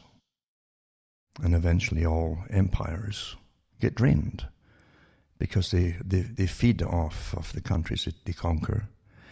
The money that comes back and the resources that comes back from these countries doesn't go to the people who are the armies. It goes to the folk who own the countries. And when they get so greedy, they collapse from within, and the elite move out generally to the next place, and they use a fresh population for the same kind of thing. It comes over and over, leaving behind it these drained sponges that are squeezed dry, destitute, broken, and often invaded by the barbarians, as they call it, because nature abhors a vacuum, as they say. But you can also send troops from the countries you've now moved into to invade, and they call them barbarians, and then do away with all the people that served you well for however long. Britain did the same thing, And then the US has been the so-called policeman of the world. That's a title. It's a cover to an extent too, because it's against everything that people think the US was meant to be. It was supposed to stay out of foreign entanglements, foreign wars, and also treaties. You see, treaties is how they draw you into these wars. Well, the US has done nothing but treaties since the time of before World War I onwards, at least. And that's an excuse to drag yourself into the wars that you want, at least from the viewpoint of those who own America.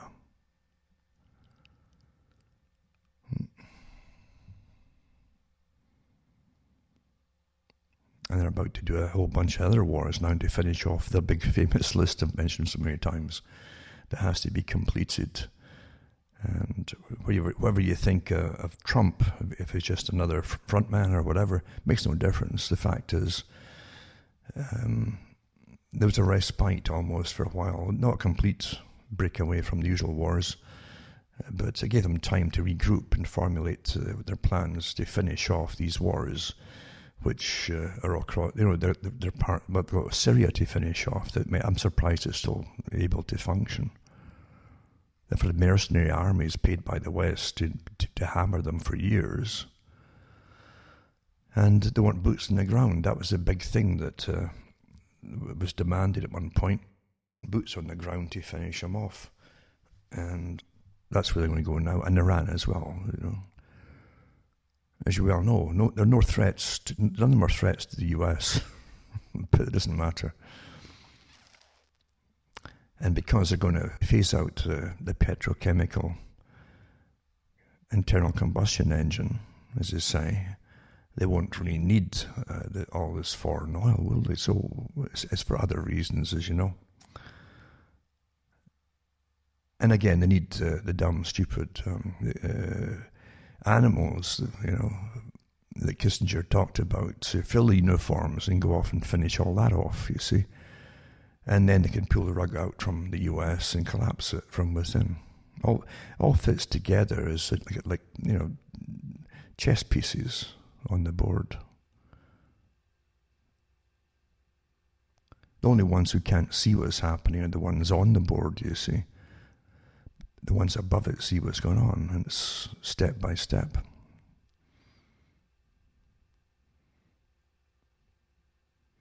It's no different to an extent to the small-scale thing that happened on January the 6th in the States. There was no storming of the Capitol building. It was just a few who really were pre-planned to get in there and to cause a little bit of mayhem, although it was mainly flag wave. That's not a revolution, waving a flag here and there, It was set up to be used as that. Then thousands of ordinary folk who were there for the legitimate protests outside are all targeted with the same brush as terrorists. You see, that was always the plan. And of course the FBI was in on it, and the CIA was in on it, and that's how things are done, folks. It's perception management as opposed to actual what really happens. That's important as Wag the Dog, the movie, you know. That's what it is. It's on TV, it must be true. And the whole idea is to not just demonize a whole section of the US, a massive section of it, but to also get the message that the whole system of government has changed.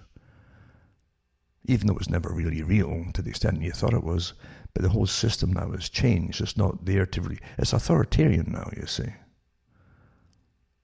And a whole section of society is smeared. As I said, it's like genocide is setting up. First you've got to name them and dehumanize them and yada yada yada. You target them and step it up from there, one step after another. That's how you end up with nasty things like genocide. Starts off with name calling, dehumanization, etc. And that's what's being done. It doesn't look good, does it, for that reason alone? But they'll use them, all right. They'll use their offspring to fill the bodies for uniforms to go off and finish off the war. It's just a sad thing to do, but that's the truth of it. That's the truth of it. Been done down through time, down through history, this kind of thing. And they're despised, the ones who do all the fighting and the killing. Remember, folks, cuttingthroughthematrix.com. Go into the website and see how to send me a few bucks so I can keep ticking along here, because we're going through history. This is the major things that's going to happen. This is the most major thing, actually, in your lifetime, at least the start of it. And they're putting you through it, whether you like it or not. And at least for those that want to know what's happening and can handle it, I'll put the information out there. And occasionally give you a few tips on how to survive. It's not a matter of just saving cash up. That's kind of pointless right now. But the most important thing is a few friends here and there to help each other out. Because as they restrict more and more movement, you'll need an occasional person who can somehow, under various laws or regulations or whatever, is able to get out and do certain things. You'll need them to get basic, simple supplies or whatever you happen to need to just live and survive. You'll need that kind of thing. And also moral support. You've got to help each other out during this. You can't sit and really hope that government's going to come and help you or send some ridiculous social worker your way that works for the government and the state. You need to have real people who don't see you as a number on a card, you know. That's what you need. So, cuttingthroughthematrix.com and send me a few bucks, and I'll try and get the books and discs out shortly. Even though I'm under lockdown here, under this nonsense of lockdown, and the more testing they do with the faulty PCR test, that's why they picked it. The more cases I'll have, of course, who come positive, false positives. They admit that even at the WHO, the World Health Organization. They got these false positives, but that's why they picked that test, folks, and that particular idea of a virus, which they still don't have separated and contained an actual example of this virus. It's all done on computer simulations, you know. So send a few bucks my way, and hopefully we can tick along and get through all this together, because, as I say, it's not pleasant, and we're not going to avert it, because, as I said, it took years to plan this.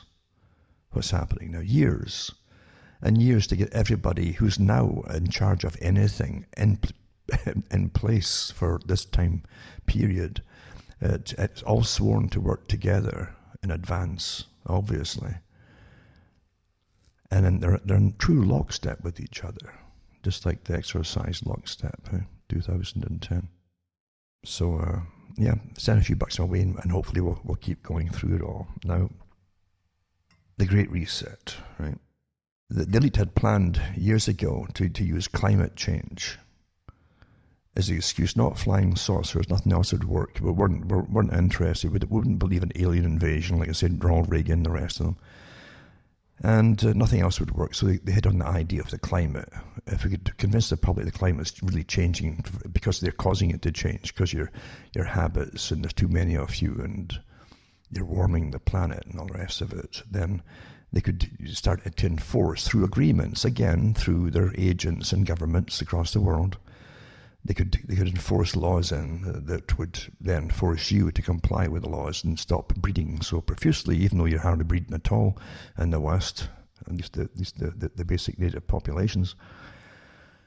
And they could really drastically reduce the population and the consumption of the world, especially through energy, because energy, they say, is what makes folk healthier.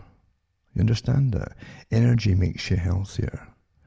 I mean, you're healthy and you've got energy and so on. You can have businesses, you can work in businesses. And then you might just breed. Oh my goodness, you might breed, for goodness sake. So they didn't want that. So if they can start pulling out energy, stopping you having so much, then you'll be shivering in your homes and you'll die faster in the winter in some countries, or you'll cook in some hot countries in the summer and you can't cool yourselves. It's all worked out that way. And then, of course, if you draw the energy away from food supply and agriculture, then you'll have famines, and then you'll start dying off very quickly then. I'm not kidding you. That's just how you do it. This is not fantasy here. Years ago, I read the articles from some of the planners that gave you the culture you're in today. They gave you the promiscuous culture that would come. They made it happen in the 60s. They talked about it in the 1940s and 50s, the ones who met together in big world meetings. They talked about depopulation then. Bertrand Russell talked about, we used to depend on wars and plagues and famines and the like, he says, But even that might not be fast enough. But we need, actually, he said, it'd be better if we have a Black Death every 1 or 2 generations. A plague, disease, to kill off a goodly number of the people. And this guy's in on the planning of the future and that we're living in today. He and many like him, by the way. He wasn't the only one, for goodness sake. You have to look at the associations he belonged to. And then this Club of Rome with the top CEOs of corporations across the planet, who even the oil companies are on board with eventually doing away with oil. That means they're not going to lose a penny. You know that. As they go off in the other areas that were made essential. There'll be no other. You understand, totalitarianism also is that when you see choices being restricted, I'll heat with gas, I'll use oil, I'll use this, I'll use that. When you see it restricted down to one thing, you're in trouble. Something else is going on here. Because monopolization is power over people in any area. So anyway, they hit on the idea of COVID is better than, as I say, than climate change. It was just too slow, climate change. You see, we were ignoring them. They said that at the last year's meeting, or 2019's meeting. They said it was too slow to do something drastic, and bingo, COVID came along. Eh? You think it just happened by itself. So now they're going to combine them both together, eh? And actually celebrating again. Oh, we're back on with the climate change agreement. Oh, yeah, and we can force this through and force that through, and along with COVID, eh? So this article here is pretty good. It says, after COVID, Davos moves to the Great Reset. And that's Global Research in Canada came out with this one. And everything, as I say, take everything with a pinch of salt until you investigate what they're saying. I mean, with everybody, that's how you should be, folks. I know folk who won't look into anything to do with any kind of religious thing. And because of that, they miss an awful lot of information you won't get anywhere else. It's the same with far left and far right. I look into them all because it's interesting to see what they're coming up with. You've got to get some kind of overall picture of something. Then you come to your own conclusions based on all the data. So this article here says, with the USA Biden presidency, Washington has rejoined the global warming agenda of the Paris Accords, with China making loud pledges about meeting strict CO2 emission standards by 2060. Now the World Economic Forum is about to unveil what will transform the way we all live in what the World Economic Forum head Klaus Schwab calls the Great Reset. Make no mistake, this all fits into an agenda that has been planned for decades by old wealth families, such as Rockefeller and Rothschild. Brzezinski called it the end of the sovereign nation state. David Rockefeller called it one world government. George H.W. Bush in 1990 called it the New World Order. Now we can better see what they plan to impose if we allow. So the Great Reset of the World Economic Forum is a 21st century rollout of a new form of global total control. And that sums it all up. This is a lengthy article, by the way, but I'll put it up, and it's worth reading for sure, because it contains a lot of just the basic facts, not speculation, but it is facts. And this is what they say: we only have one planet, and we know that climate change could be the next global disaster with even more dramatic consequences for humankind. We have to decarbonize the economy. That's everything we need to survive in the short window still remaining, and bring our thinking and behavior once more into harmony with nature, declared the WEF founder Schwab about the January 2021 agenda. The last time these actors did something at all similar in scope was in 1939, on the very eve of World War II. At that time, the Rockefeller Foundation financed a top-secret strategy group working out of the New York Council on Foreign Relations. It was known as the War and Peace Studies, and headed by America's Haushofer geographer Isaiah Bowman of Johns Hopkins University, naturally. Before German Panzer tanks had even rolled into Poland, they were planning a post-war world where the United States would emerge as the sole victor and replace the British as the global hegemonic power. Formulation of a US-dominated United Nations and Bretton Woods monetary order based on the dollar was part of their project. In 1941, as America formally entered the war, the CFR group sent a memo to the US State Department, which said, if war aims are stated which seem to be solely concerned with Anglo-American imperialism, they will offer little to people in the rest of the world. The interests of other people should be stressed. This would have a better propaganda effect. This is what they said. That successful project has been framework of what Henry Luce in 1941 called American Century. Interesting, eh? And lasted until quite recently. Now those same families, again including the Rockefeller Foundation and the Rothschilds in the person of Linda Rothschild, Council for Inclusive Capitalism with the Vatican, are moving to create the next generation in their pursuit of global domination. It's being called the Great Reset. It requires global government, a plank significantly endorsed by the Jesuit Pope Francis. Its public relations man, Klaus Schwab, is a self-admitted protege of Rockefeller's insider Henry Kissinger from their days 50 years ago at Harvard. It's just a small world, you see, In May 2020, as the coronavirus had caused global panic lockdowns far beyond the initial outbreak in Wuhan, the British Crown Prince Charles, together with the World Economic Forum founder Klaus Schwab, unveiled what they gleefully named the Great Reset. Remember, Prince Charles, this is an aside, he also was the one who kicked off initially. It was a front man for the public-private partnerships, where the public would pay for all major things in society, and the private corporations would end up owning them for nothing. That's really what it means. Getting back to the article, it says, which they call the Great Reset. Increasingly, world political and business leaders are using terms such as the Great Reset or the Fourth Industrial Revolution, and the call to build back better, which the Biden administration prefers. They all are anchored on the same set of dramatic global changes. The US Green New Deal and the EU European Green Deal are all part of it. The most striking fact about the agenda of the Great Reset is that it's being advanced by the same giga-rich plutocrat families responsible for the flaws of the present world economic model.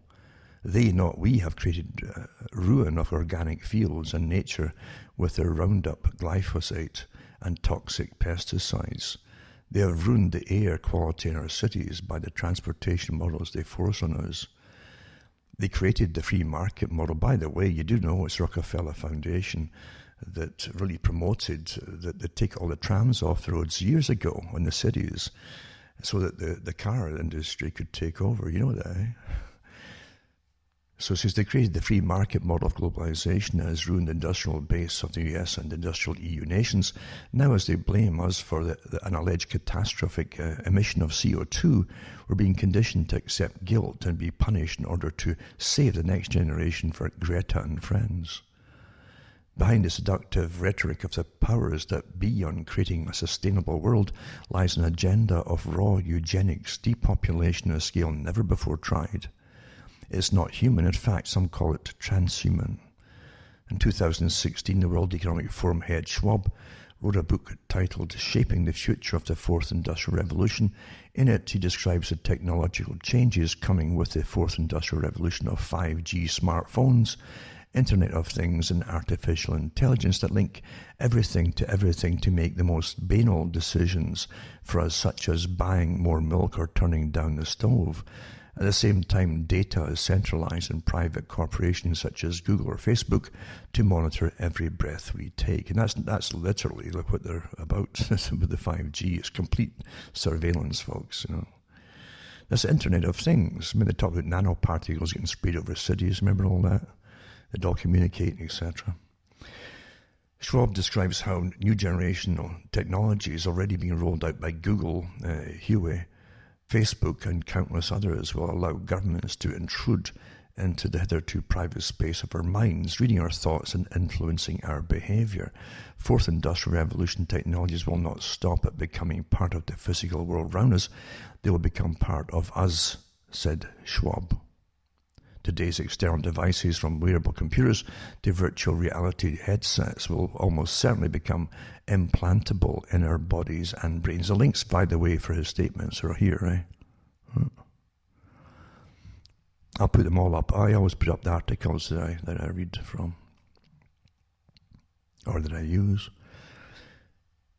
And he said, Schwab adds that the Fourth Industrial Revolution will lead us to what our world will lead us to is a fusion of our physical, digital, and biological identity. Among those fusion technologies are active implantable microchips that break the skin barrier of our bodies. Schwab explained these implantable devices will likely also help to communicate thoughts normally expressed verbally through a built-in smartphone and potentially unexpressed thoughts or moods by reading brainwaves and other signals. I don't know about you, but I'm not eager to have the state of Google read my brainwave.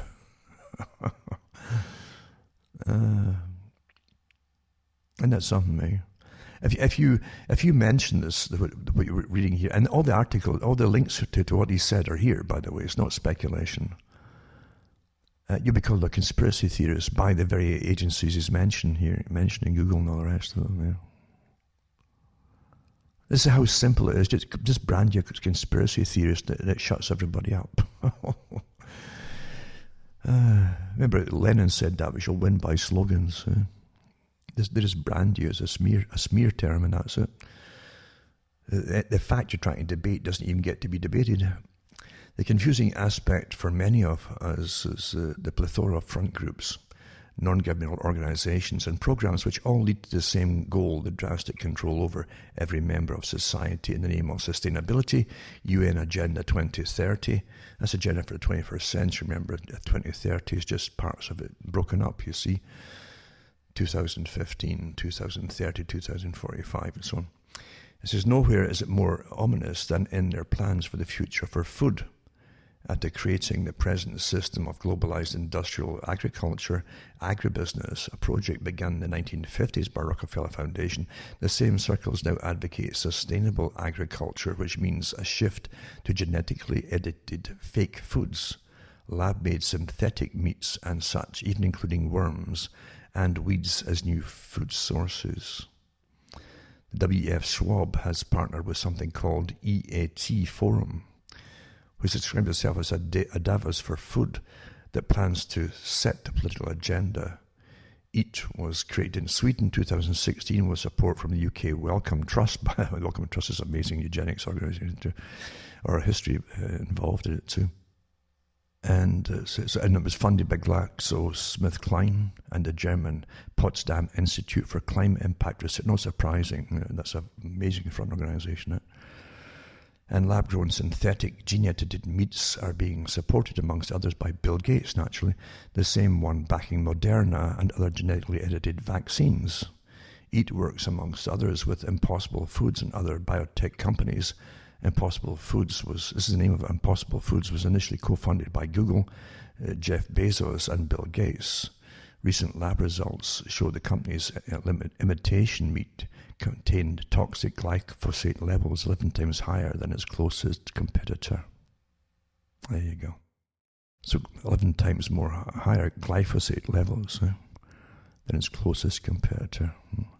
In 2017, EAT launched Fresh, as F-R-E-S-H, as small e, food reform for sustainability and health with the backing of Bayer AG, one of the world's largest or the most toxic pesticide and GMO producers that now owns Monsanto, the China-owned GMO and pesticide giant Syngenta, Cargill, Unilever, DuPont, and even Google. This is the planned food future under Great Reset. Forget the traditional family farmer. Understand this is a totalitarian system by the same groups of people all working together, owning everything that you need to survive. You get that? And what they're going to give you is a substitute for survival, because this stuff is not going to be good for you either. In his 2020 book on the Great Reset, Schwab argued that biotechnology and genetically modified food should become a central pillar to global food scarcity issues which COVID has exacerbated. He's pushing GMO and especially controversial gene editing.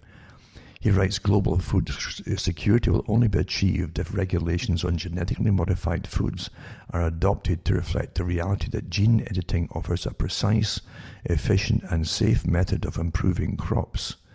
Gates, a project partner with Schwab since years, has argued the same. This means for years, has argued the same. EAT has developed what it refers to as the planetary health diet, which WEF champions a sustainable dietary solution of the future. But according to Frederick Leroy, a food science and biotechnology professor at the University of Brussels, the diet aims to cut the meat and dairy intake of global population by as much as 90% in some cases, and replace it with lab-made foods, cereals and oils. Like everything else with the Great Reset, we will not be given a real choice in food. EAT notes that it will be forced on us by hard policy interventions that include laws, fiscal measures, subsidies and penalties, trade reconfiguration, and other economic and structural measures. We will all be forced to eat the same synthetic diet or starve. Well, I guarantee you, when they say we, they don't mean themselves at the top. This is just a hint of what's being prepared under the guise of COVID-19 lockdowns and economic collapse. And 2021 will be a decisive year for this anti-human agenda. The introduction of artificial intelligence, robots and other digital technologies will enable the powers that be to dispose of hundreds of millions of workplaces. Contrary to their propaganda, new jobs will not be sufficient. We will be becoming increasingly redundant. It says this all seems too surreal until you read from their own descriptions.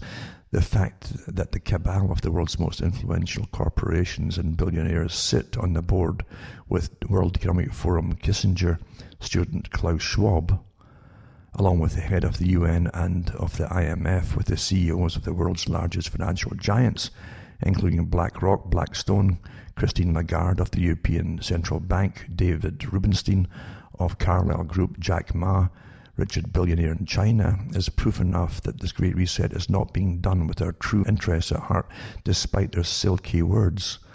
This dystopian agenda is 1984 on steroids, and COVID-19 was merely the prelude. You see? So I'll put this article up, and you can read it for yourself. It's got the links in it, as I say. So these aren't made-up statements by Schwab or anybody else. These are from their own talks. Now, Xi warns Davos Forum against new Cold War. This is their usual, or back to war with China stuff, you know. Don't forget, the same characters that we just mentioned in the last article that are running the world's food supply now set China up to be the manufacturer for the planet. Do you really think they're going to have a war with them? You're going to fall for that one? One thing that the elite love is their own existence. You understand that? They really like to be alive. And if they were setting up a nation to be the sole producer of pretty well everything you need for the planet, which they did using our tax money to do it all and fund it all and so on. And all your politicians signed on to it and passed all the laws to make it all happen, by the way. Do you really think they didn't go to war with them and risk being annihilated themselves, all the elite? Forget it, folks, come on. And I'll tell you another thing too, I'm pretty sure they own China as well. I'm telling you. I always think too of the Council on Foreign Relations, when in so many of their articles they talked about China as the model state for the world, meaning we've already copied China. Do you really think they'd be worried about China going rogue when we set them up using our tax money and laws to make it all happen? And they couldn't foresee what might happen. Do you really believe that? So this article says, represent the only major economy to record economic growth last year was the only pretty well manufacturer on the planet. Xi presented himself as the defender of multilateralism, as he did at the same forum 4 years ago when Donald Trump was about to assume the US presidency. So anyway, it says Xi seemed to have the message for Trump's successor, Joe Biden, who entered the White House just a few days ago, but who's not addressing the annual World Economic Forum.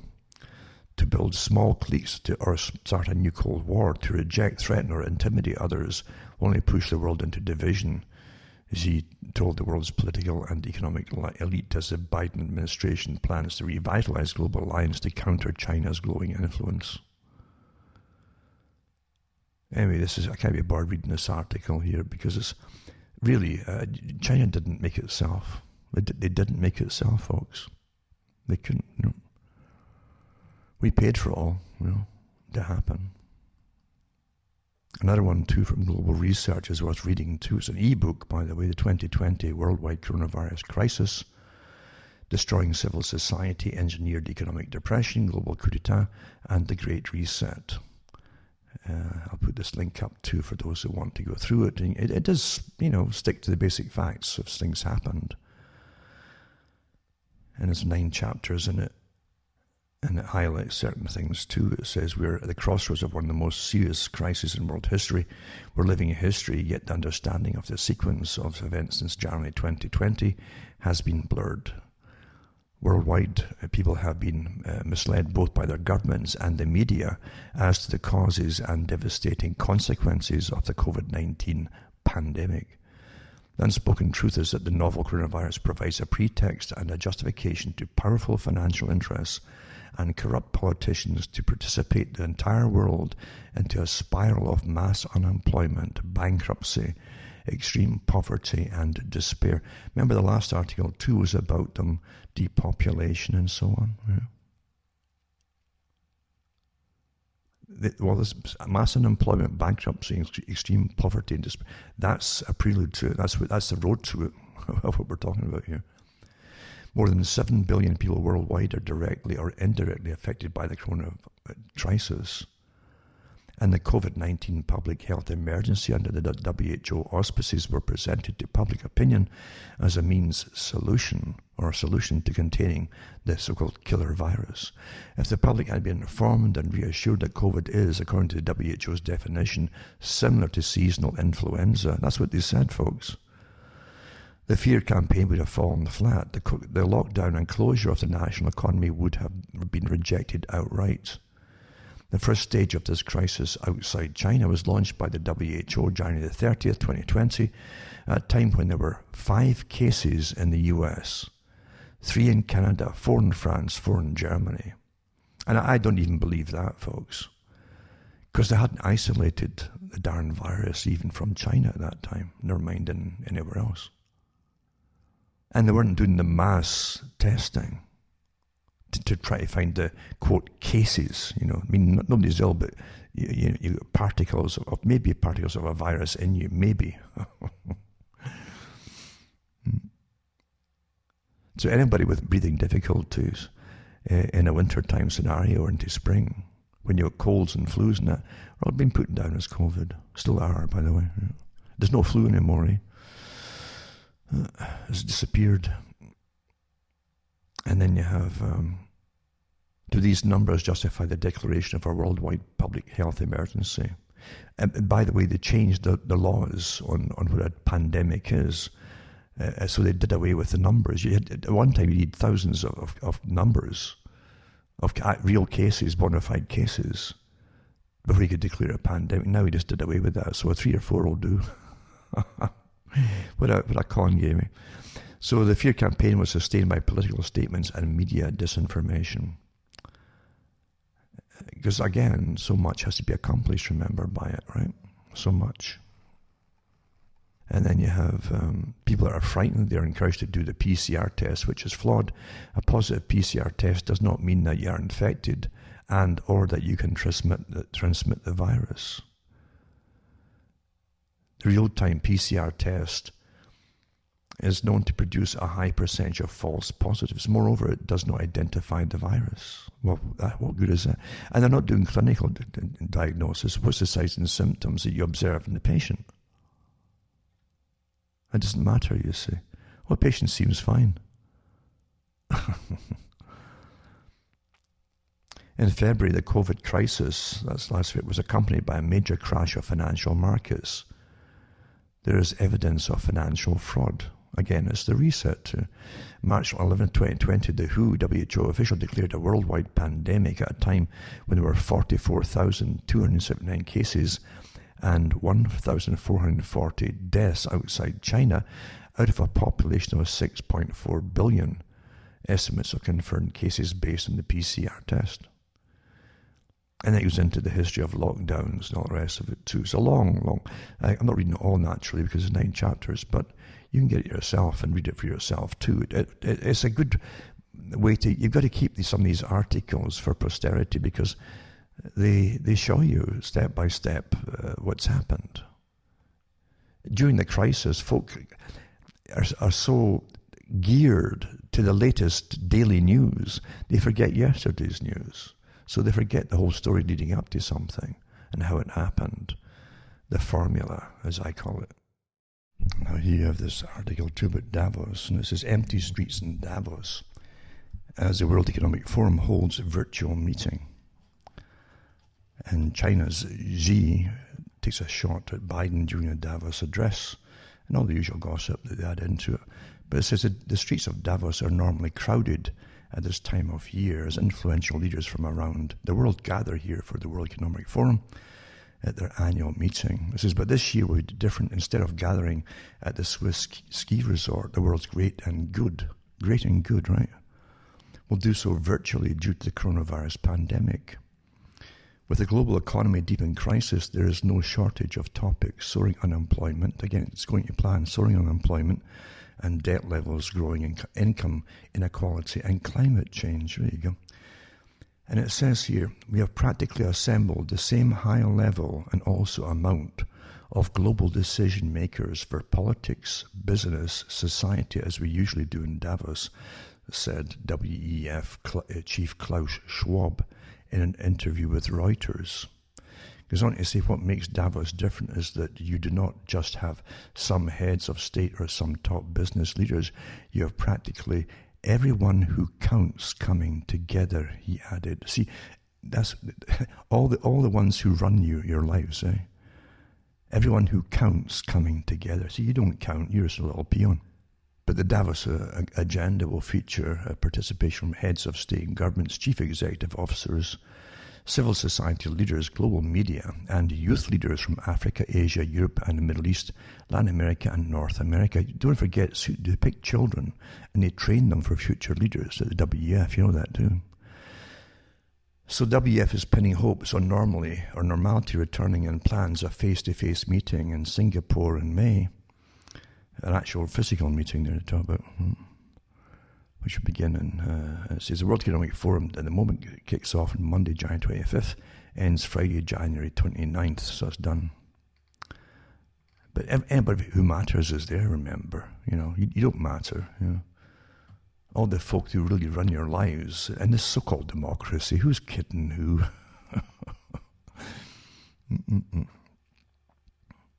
What does it take to be sick of COVID? If you're not by now, shame on you, eh? Shame on you. And that's by the usual, the hell in the handbasket. Helena gets really ticked off at these kind of things that are going on. And it says the above title is not a reference to any form of supposed infection from the ever-elusive COVID-19. Simply a question regarding how much lies and deceit does it take to make any rational person decide that enough is enough.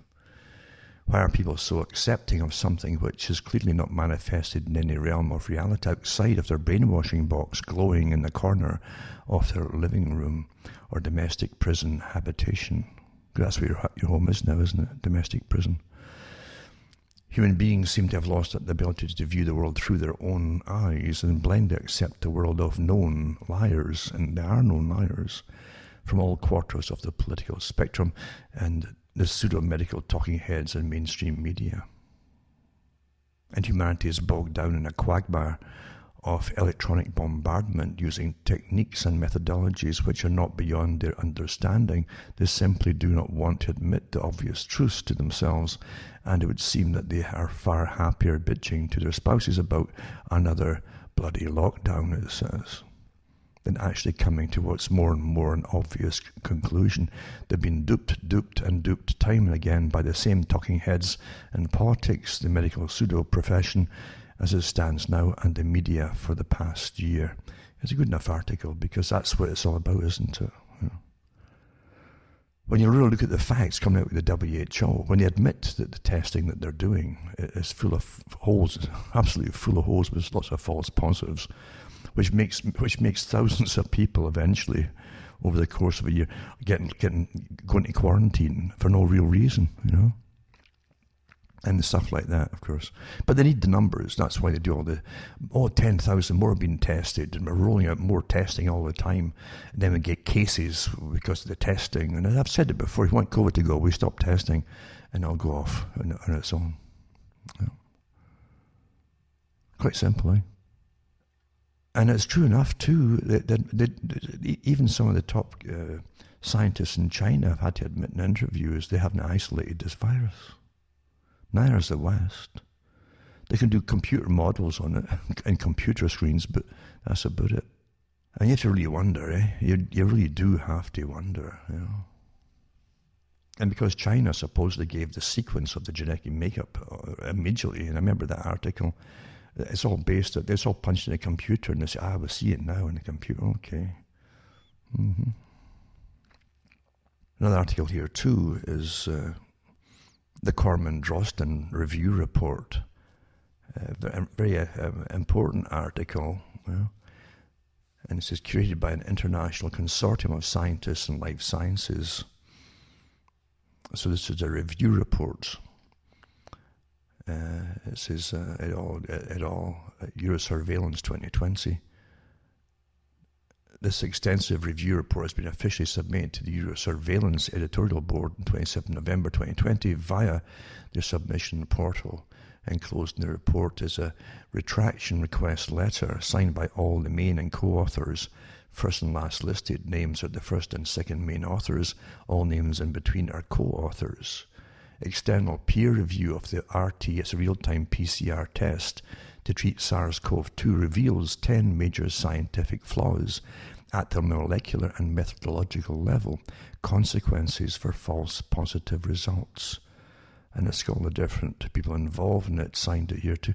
And then here's the abstract. In the publication entitled Detection of 2019 Novel Coronavirus by Real-Time PCR Your Surveillance 25/8/2020, the authors present a diagnostic workflow and RT real-time qPCR protocol for detection and diagnostics of 2019 and CoV-2 or CoV. This 2019 CoV, now known as SARS-CoV-2, which they claim to be validated as well as being a robust diagnostic methodology for use in public health laboratory settings. In light of all the consequences resulting from this very publication for societies worldwide, a group of independent researchers performed a point-by-point review of the aforesaid publication in which all components of the presented test design were cross-checked and the real-time PCR protocol recommendations were assessed, WRT, good laboratory practice, and 3 parameters examined against relevant scientific literature covering the field. The published RT-qPCR protocol for detection and diagnostics 2019 CoV and the manuscripts suffer from numerous technical and scientific errors, including insufficient primer design, a problematic insufficient RT-PCR protocol, and absence of an accurate test validation. Neither presented test nor the manuscript itself fulfills the requirements for acceptable scientific publication. Further, serious conflicts of interest of the authors are not mentioned. Finally, the very short timescale between submission and acceptance of the publication, 24 hours, signifies that a systematic peer review process was either not performed here or problematic poor quality. We provide compelling evidence of several scientific inadequacies, errors, and flaws. Then it goes into some of the meat of it all. It says the paper will show numerous serious flaws in the Corman-Drosten paper, the significance of which has led to worldwide misdiagnosis of infections attributed to SARS-CoV-2 and associated with the disease COVID-19. We're confronted with stringent lockdowns which have destroyed many people's lives and livelihoods, limited access to education, and those imposed restrictions by governments around the world are a direct attack on people's basic rights and their personal freedoms, resulting in collateral damage for entire economies on a global scale. There are 10 fatal problems with the Corman-Drosten paper, which we'll outline and explain in greater detail in the following sections. Then they go into them too, and it says the focus here should be placed upon 2 stated aims: development and deployment of a diagnostic test for use in public health laboratory settings. These aims are not achievable without having any actual virus material available. I'll repeat that for the hard of thinking. It says these aims are not achievable without having any actual virus material available, e.g., for determining the infectious viral load. In any case, only a protocol with maximal accuracy can be the mandatory and primary goal in any scenario outcome of this magnitude. Critical viral load determination is mandatory information, and it is in Christian Drosten's group responsibility to perform these experiments and provide the crucial data. And a viral load, you see, is what they do, how they work out infections. It's not a matter of just getting an infection. A person can pass through an infected ward of any kind of infection, but most bacteria or viruses need a particular load, number of the actual infectious bacterium or virus to actually overcome the body system and be able to take over the body, basically, and infect the body. If it's not high enough, they say, then it's a good chance it won't take off on you. Your body can beat it off pretty well immediately, And that also ties into biowarfare, the stuff I read years ago when I was on the radio about biowarfare and how they'd bred special mosquitoes as an example. Is that one of the best things for spreading disease? And they created they call it a bomber mosquito, the nickname, in Canada at Belleville, Ontario, a lab where they bred. I don't know if they still breed them there or not. I think they still do, and they would send these big mosquitoes off to the biowarfare departments in the US and elsewhere, in Canada too, naturally, and they could load them up, these mosquitoes, with heavier doses, you see, of viral or bacterial loads, so they could spread the disease. And actually, it would take, as I say, there's enough of the actual load in them to take when the person was, they landed in a person and bit them. So anyway, that's where that comes, the viral load, right? And we don't have any information of the actual virus, a lot like a real virus here, to determine what the actual load is for causing infection. You understand? So you could have particles of infection of different kinds of viruses that'll show up as positive for COVID even. And it doesn't mean you're infected, or even with that particular virus. And it says, nevertheless, it says these in silico sequences were used to develop a real-time PCR test methodology to identify the aforesaid virus. This model was based on the assumption that the novel virus is very similar to SARS-CoV coronavirus from 2003, as both are beta coronaviruses. The PCR test was therefore designed using the genomic sequence of SARS-CoV coronavirus, the first one, right, as a control material for this Sarbeco component, which we know this from our personal email communication with one of these co-authors of the Corman-Drosten paper. This method to model SARS coronavirus 2 was described in the Corman-Drosten paper as follows: the establishment and validation of a diagnostic workflow for 2019 coronavirus screening and specific confirmation designed in absence of available virus isolates or original patient specimens. Design and validation were enabled by the close genetic relatedness to the 2003 SARS coronavirus and aided by the use of synthetic nucleic acid technology. The reverse transcription polymerase chain reaction, as a RT-PCR, is an important biomolecular technology to rapidly detect rare RNA fragments, which are known in advance. In the first step, RNA molecules present in the sample are reverse transcribed to yield DNA, cDNA.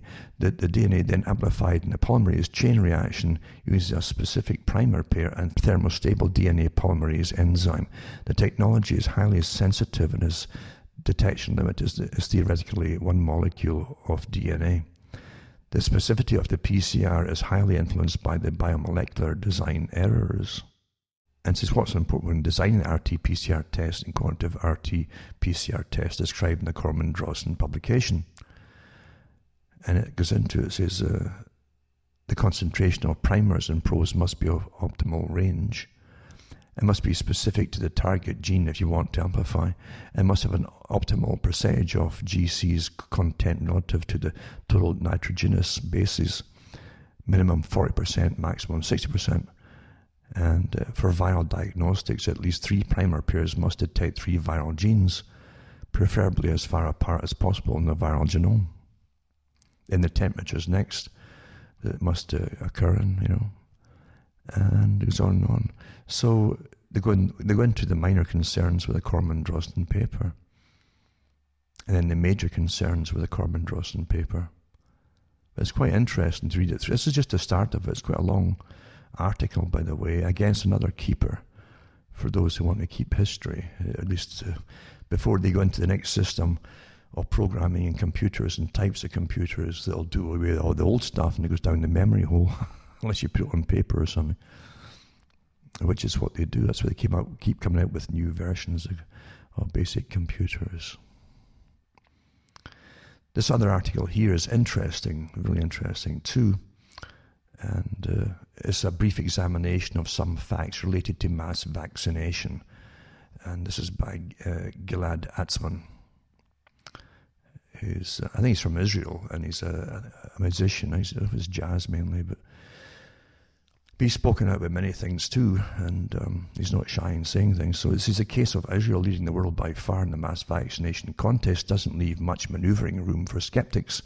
Since Israel launched its vast vaccination campaign in December, it's been witnessing an exponential rise in COVID-19 cases and deaths. So since it launched its vaccination campaign in December, it's now witnessing, right, an exponential rise in COVID-19 cases and deaths. This is the same you're finding across the world, by the way. But now the British mutant, they call it the British mutant, has become Israel's dominant COVID strain. Israel's health system is on the brink of collapse, it says. It says, in my article, Guinea Pigs United, I pointed out the rise in cases and deaths correlates with the distribution of vaccines. Okay? In Israel, the Orthodox Jewish communities that were vaccinated en masse saw COVID cases rise 16-fold, while Israeli Arabs who are at large refrained from vaccination saw numbers of COVID cases dropping sharply.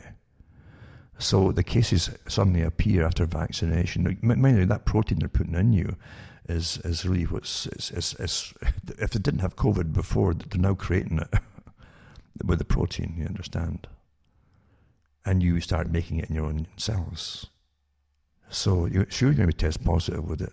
Look what happened in Australia there. They got false AIDS positives, And then hushed that one up very quickly, That's a downer, you see, for big business, eh?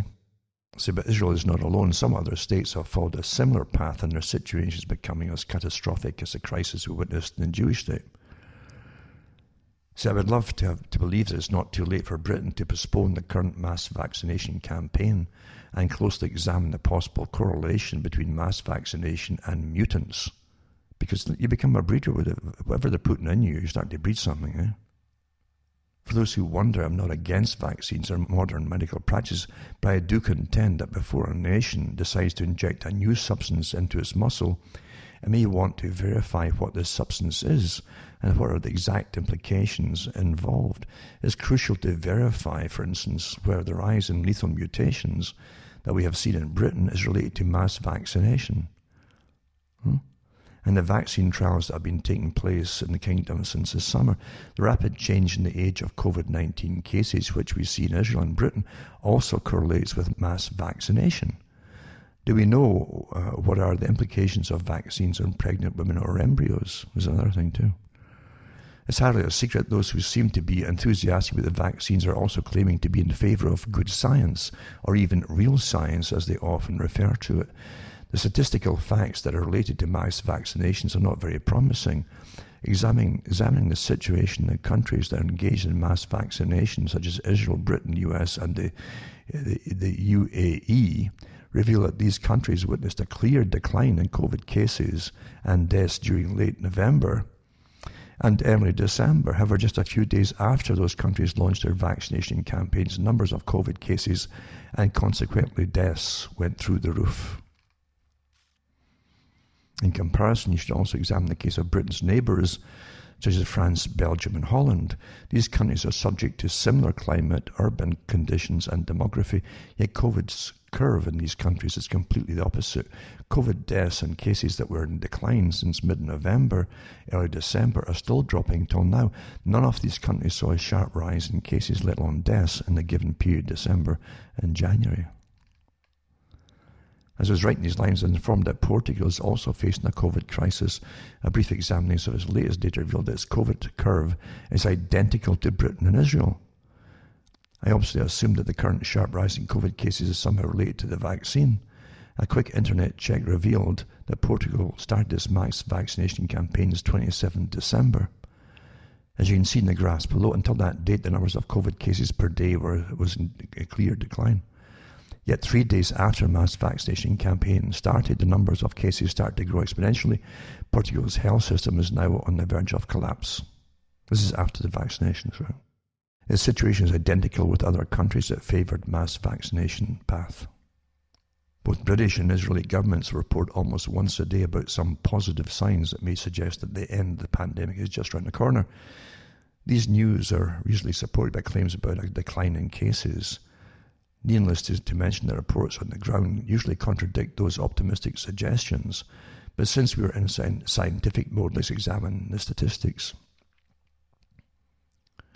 A quick glance at British and Israeli numbers reveal that these numbers of new cases in late January in sharp decline. and it seems to be positive news, yet the number of deaths daily keeps climbing. This is very worrying. And it says, however, a quick examination of other European and Middle Eastern COVID statistics in countries such as Austria, France and Germany and Jordan reveals that the graphs representing numbers of new cases and daily deaths are almost identical in shape. How do we then explain the peculiar anomaly that's reported in Israel and Britain, a decline in cases on the one hand and a sharp exponential rise in deaths on the other? One clumsy possible explanation is that in the mass vaccination countries, less people are contracting COVID. Yet for those who do, the virus is far deadlier. Interesting, isn't it? This would mean that if the vaccine is producing some positive results for vaccinated, such as immunity, the general impact on the whole of society is pretty devastating. The number of deaths is growing rapidly. Another explanation, which I believe is far more likely, is that both the British and Israeli governments are conducting less tests, see, to get lower numbers. This obviously leads to a reduction in the number of new verified cases. It may look good in The Guardian and the Jewish Chronicles headlines, but unfortunately it doesn't stop the disease or its lethal impacts. And I have to add to this too, remember they didn't do the challenge test. It was in the papers that mentioned that a few weeks ago, even in the States. And Fauci mentioned it too, that he decided not to use the volunteers that had taken the shots, the young, healthy volunteers. And I don't think they had any older folk there. And interesting too, that was supposed to be the major group they wanted to save was older people, they claimed at the time. But anyway, they said that he wouldn't use, he said, the challenge test because he didn't want to make any of the test subjects ill. Well, it's the only way you find out if the vaccine works, is to eventually expose them, as you would do animals or humans, to a live virus. Well, if you don't have a live virus, you can't expose them, I suppose. But anyway, let's get back to their part of it here.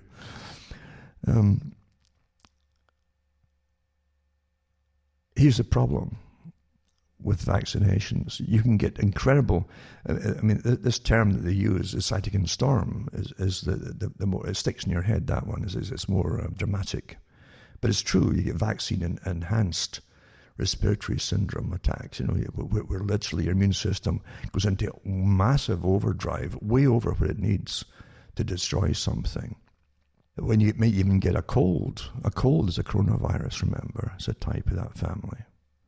And there's many others ones too. There are a few classified, but there's many, many more than the ones that were classified. And so you would normally not even react to some of these things, but now your body is hyper, it's like total war when it senses this, and it floods your lungs with all kinds of antibodies and antihistamines and so on, and a massive blood flow. That in itself is dangerous when it hits the lungs. And don't forget, too, we've already had cases where some folk got flu shots in some, like Spain before, had experimental flu shots free last year, right? Or the year before, just building up to 2000 and coming out 2020, 2019 to 2020, they got a free flu shot, maybe two of them, and that can prime you again to actually getting what they then call COVID. We've had the same thing happening with even types of flu strains. You get more susceptible to one than the other. It opens you up to it. So, this is incredible that they went this length without challenge testing the volunteers. So the real challenge test happens on the general public. Well, that would cause the deaths, folks, after getting the vaccinations. I'll put the one up from the certified nursing assistant, I think it is, who works in one of these homes, who came out and talked about it. And you see, you can't believe they're just dropping like flies. And within days of getting the vaccination. And he says the hospitals are covering it up, everybody's keeping quiet, and he can't keep quiet anymore. Put a link up. But this is the numbers are there. You'll see it, as I say, not just in Norway, but in other countries too. Now, if this is well understood to be happening, you've got something else going on here when authorities are allowing it to continue, when they know what's going on. This other article too is the censorship now. That's what you always get too in genocide. You remember that as well. You demonize a segment of the population as the most dangerous to your society. We all know what's going on here with FBI and so on, different groups involved with them. They've been doing this for years, actually, even for 9/11. Before 9/11 happened, suddenly they would target these just white folk. All white folk were getting blanketed as evil and supremacist, absolute joke, supremacist. When so many organizations had been found out before that were set up by the FBI in massive sting operations, then they'd point to them as though it was real. No, they're fake, eh? But they've definitely targeted a section of society, no doubt about it. And that's what you do in genocide. Target them, convince the rest of the population that they're a danger to society, you see. Stigmatize them, dehumanize them, and then you after them, eh? You also stop them having the ability to speak, to get a voice. They can't put anything into newspapers, and now it's all electronic now, eh? So they can't communicate how they see things or what's happening to them to anybody else. So you go just the aggressive voices accusing them of everything under the sun. And it's all to be fed to the general population in preparation for what you want to do to them, you see, so that the people won't care. And we've seen these monopolies were set up as the global authorities. The authorities gave you the characters that you think are self-made billionaires. They're not self-made billionaires at all. They're front people for a massive agency that runs the world. So YouTube nuked 2 videos of a Senate hearing on COVID-19 treatments. A Senate hearing, right? Senator Ron Johnson said YouTube, which is owned by Google, removed 2 videos from a Senate hearing about COVID-19 treatments from its platform on Wednesday. Social media censorship just ratcheted up to a new level, and Google's YouTube removed the videos of doctors testifying under oath at my U.S. Senate hearing on early treatment of COVID. Said Wisconsin Republican wrote on Twitter, another body blow to freedom of speech and expression. Very sad and scary. Where does this end? Well, guess where it ends. Apparently doctors at Google know more about practicing medicine than heroic doctors who have the courage and compassion to actually treat COVID-19 patients and save lives, said Senator Ron Johnson, January 28th. And he goes on about the different ones like ivermectin and so on. And the doctors and doctors' names who testify about their efficacy of these particular treatments and so on.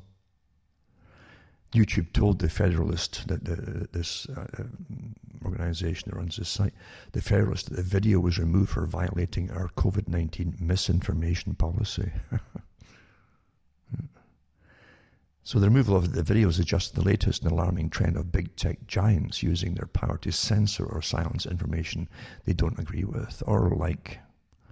Earlier this month, YouTube announced a ban on all videos shedding light on voter fraud in the US in the recent presidential election. Initially, the video platform removed only videos declaring widespread voter fraud, but now the enforcement of the updated policy will include removing and issuing a strike on the channel of the user who posted the content. And strikes on YouTube prevent users from uploading, sharing, and live streaming on their channels for a minimum of a week, and can even result in a full ban. And that's your new system, folks, of total censorship and a totalitarian regime. Well, that's what it is. You see, democracy, real democracy, is just too messy, untidy for authoritarians, you see. Can't have that. So it's been taken away from you. Macron in France, right? I don't think anybody has any faith in this guy at all, or much as it just doesn't work as expected, it says. Macron questions vaccine credibility as the EU approves AstraZeneca jab. So the battle's raging over the safety of vaccines Friday as the EMA insisted that AstraZeneca's COVID vaccine was safe before approving it for anyone over 18. French President Emmanuel Macron has just expressed serious doubts about the jab's efficacy, just as Europe's second largest economy is supposedly struggling to convince citizens to take the vaccine. Folk don't want it. Forget all the polls, folk. Folk don't want it. The polls are meant to make you jump on, but if they are all wanting it, then I should do it too. That's what they're designed. That's what polls are for. The con of the masses. Just before the EMA's expert committee unanimously recommended the vaccine to be used on all adults over 18, concerns were raised this week that not enough data exists to prove that the vaccine works in older people, and those concerns were amplified by Macron, much to the chagrin of some fellow EU leaders. He said the real problem with AstraZeneca is just that it doesn't work as expected because we have very little information, Macron told the reporters. Europe has still approved the jab on Friday, despite widespread doubts and criticism about whether it's effective. Too many bureaucrats were apparently anxious of the delay in the bloc's decision to approve and roll out the vaccines. Even the mainstream press acknowledged that concerns had been raised about the vaccine's use in elderly patients.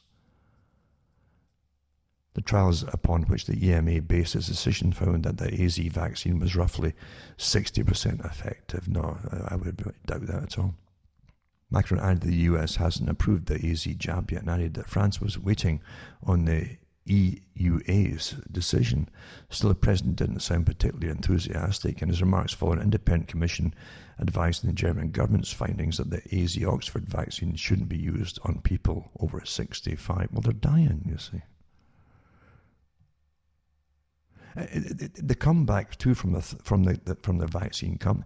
Well, you see, they were dying anyway. Well, if they're dying, why are you giving them the jab? If they only got days or maybe a week or two, why are you giving them a jab that's dangerous to them, and they're dying after it? And why use that excuse when you blamed everybody back last year who wanted to get back to normal and get working and have an economy and so on? Oh, well, you want to kill the old folk. You don't want to just stop working and give it a break and let the old folk live. That's how they try to guilt you, guilt trip you. But it's okay when their vaccines are bumping them off. Well, they're dying anyway from the same sources. Science. It's science. So again, bioethics. I mentioned this before too. We've had articles, especially in Canada. Because we're very progressive in Canada. We don't mind killing folk in hospital.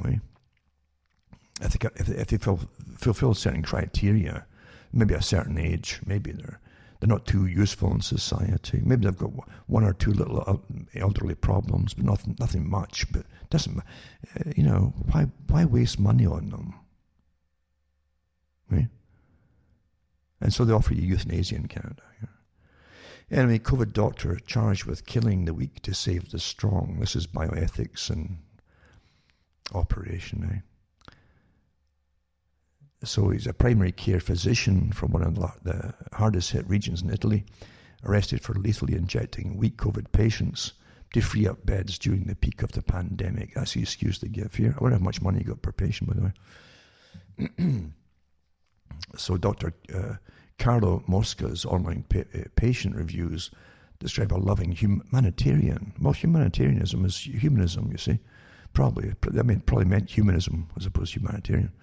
Who saved countless lives before the coronavirus pandemic struck Italy. So patients and their families lavish praise on the loving Father. Oh, here we go with this guff. Something clearly changed in Moscow as the pandemic raged on. The 47-year-old was arrested on double homicide charges this week, accused of killing weak COVID patients and doctoring their medical records in order to free up beds for other patients. Moscow describes the allegations as baseless, claiming that the overwhelmed healthcare system is the reason the patients died.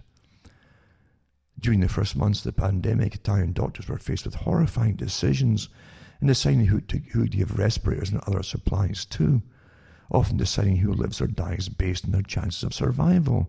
So they're deciding, I guess if you're essential or not, essential in letting the weak die due to lack of treatment. But what Moscow is accused of taking is one step further and killing the patients himself. They've already exhumed some of the patients that died, who were buried, I guess, as the prosecution built the case against the primary care physician using text messages amongst nurses who watched the once loving physician transform from Dr. Jekyll into a sinister Mr. Hyde, although one very likely overwhelmed. Here they go with excuses by the sheer magnitude of the human tragedy around him. The investigating magistrate in the case has suggested that Mosca was a victim. Oh, goodness, I didn't realize that. He's a victim. The ones who killed the patients are victims, see? In the throes of extreme stress originating from having to face the growth or the growing influx of COVID cases. According to the court document, I wonder if it would happen if he was in charge of a prison camp. They'd have the same excuse then, eh? He was overwhelmed by the sheer numbers coming in. The replication of the extreme conditions that led to his crimes made it probable that he resolved to administer, here they go guessing again, this is a defense here, prohibited drugs to the most serious patients in order to speed up their death, thereby falsifying the data contained in the relative medical records. Simply withholding treatment would have allowed the patients to linger for weeks to months. By injecting them, the prosecutor wrote, Mosca could more quickly free up the much-needed beds. So that's a good reason enough, isn't it, eh? Authorities are now combing through records of all these dead patients to search for anomalies in the treatments and deaths, and they don't rule out exhuming further bodies. Although the majority of them who died were cremated. I'm sure you knew that too. Eh? So anyway, it says, here's what he used, to kill them. It says, nurses say he started directing them, the nurses, to inject lethal doses of succinylcholine, it's called, succinylcholine, and propofol, which are often used when intubating patients into COVID sufferers who were never meant to be intubated, right? Using the drugs on non-intubated, this is the ventilators they're talking about. Using the drugs on non-intubated patients causes them to suffocate. Because when they put you on ventilators, they have to give these drugs because your body will retaliate. You're getting something put down your trachea, your breathing tube, right? And the machine is then going to breathe for you against your natural ability to breathe yourself. Your body's trying to inhale and exhale and so on. And it all stops with this thing and these drugs. So these drugs stop that part working so that the machine can take over. If you're not hooked to the machine and you give it these drugs, you suffocate. Your own breathing mechanisms stop. And your ribs won't contract, intercostal muscles and so, to help expand your chest, to suck in the air, etc. And your diaphragm doesn't move down. So this is very deliberate. This isn't some little oversight here. And during the months of March and April, before a nurse confronted Mosca and threatened to report him, orders for both drugs grew by 70%. He's ordering the stuff that he was using. As things grew more frantic, the nurses started exchanging worrying messages that now form the prosecution's case. At least one confronted him about his state of mind. Did he ask you to administer the drugs without intubating them? One nurse wrote, I'm not killing patients just because he wants to free up the beds. This is crazy, wrote another. When the nurses started to refuse Mosca's orders, he allegedly started injecting the patients personally, asking the nurses to leave him alone with the patients. Well, the nurses too knew damn well what they were doing before they got panicky. Yeah? Prosecutors say he also wrote false terminal diagnoses on the patients' charts, giving them a more believable cause of death. Well, I'm sure that's been done pretty widespread across the world right now, actually. Mosca, who's been put on leave from the hospital, is under house arrest until his trial begins this spring. So there you go. It's progressive, you see. Why keep these elderly folk alive, for goodness sakes? That's bioethics in action. Don't forget too that I think it's Fauci's wife is a bioethics expert. You know that too. West Midlands police apologise after officer hauled away man under COVID laws for refusing to give his name on his way to work. The cops are just so, well, this doesn't bother me because I don't get upset with this guy because I expected it, to happen. You can't give, unless you have policemen constantly indoctrinated as to what they're allowed to do, not to do. Unless that's constant, then they'll just take liberties. And you end up with a police state, especially under Emergency Powers Acts. They really believe they can do what they want, a lot of them, And so they're just stopping folk on their way to work who still have to work, right? And they can't work from home. This is what they say, most folks should be working from home. Well, how can you repair a roof? Somebody's roofer is from home. Huh? The telekinesis. But again, too, the cop calls the guy an idiot, This is what happens when as it gets too big for their britches, as they say. See, under the COVID rules, people are allowed to travel for work if they cannot reasonably work from home. Oh, that's very big of them, eh? Yeah. But this is just one of many things that are happening, eh? Facebook is developing a tool to help advertisers avoid bad news, eh? You want to avoid bad news. That's how it starts, eh? So as an advertiser, you don't want your ad being in something that's a downer, right? So it's the chaotic nature of the modern news cycle and digital advertising landscape has made it nearly impossible for brands to run ads against quality content in an automated fashion without encountering bad content. See? So the controls will help advertisers choose which types of stories they may want to bypass in Facebook's news feeds. Then you give examples. Yes, but some fear these types of advertising controls will inadvertently push marketers away from placing ads around news, especially during breaking news. So it's a form of filter they're putting in too. And Facebook is committed to developing better industry-wide solutions for how it moderates its content through an industry coalition. Here's the thing, an industry coalition, and the link is here too, called the Global Alliance for Responsible Media. It's called GARM. G-A-R-M, GARM. Eh? And it says what they're saying, providing advertisers topics inclusion tools to control the content their ads appear next to is incredibly important, blah, blah, blah.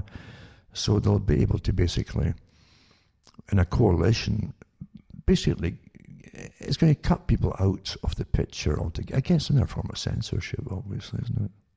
Isn't it? Deciding what gets seen, what doesn't get seen. Surely it is.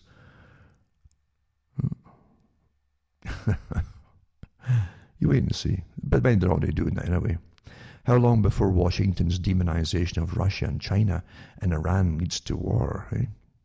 Well, let's just guess. They're already talking about it in all the other countries.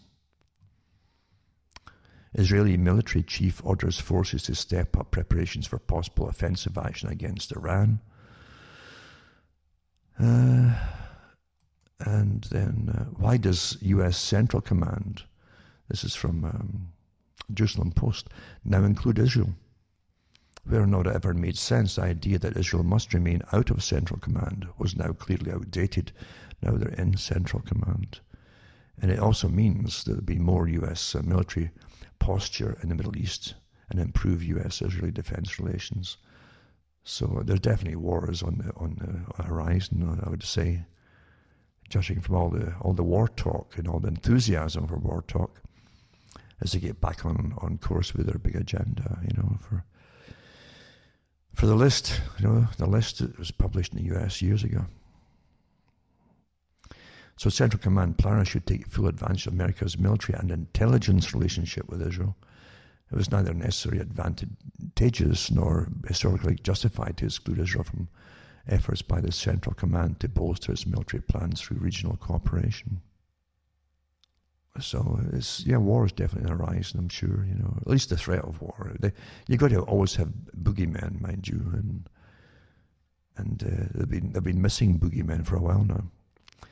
Exclusive. Proud Boys leader was prolific informer for law enforcement. We know that now. I knew it then.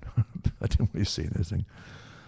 But I could go on and on. I won't bother because it's too obvious, really, folks. It really is so obvious, and it should have been obvious to everybody coming out of certain areas that have been compromised many times over. That, you've got the FBI and other organizations running the shows, the sting operations over and over.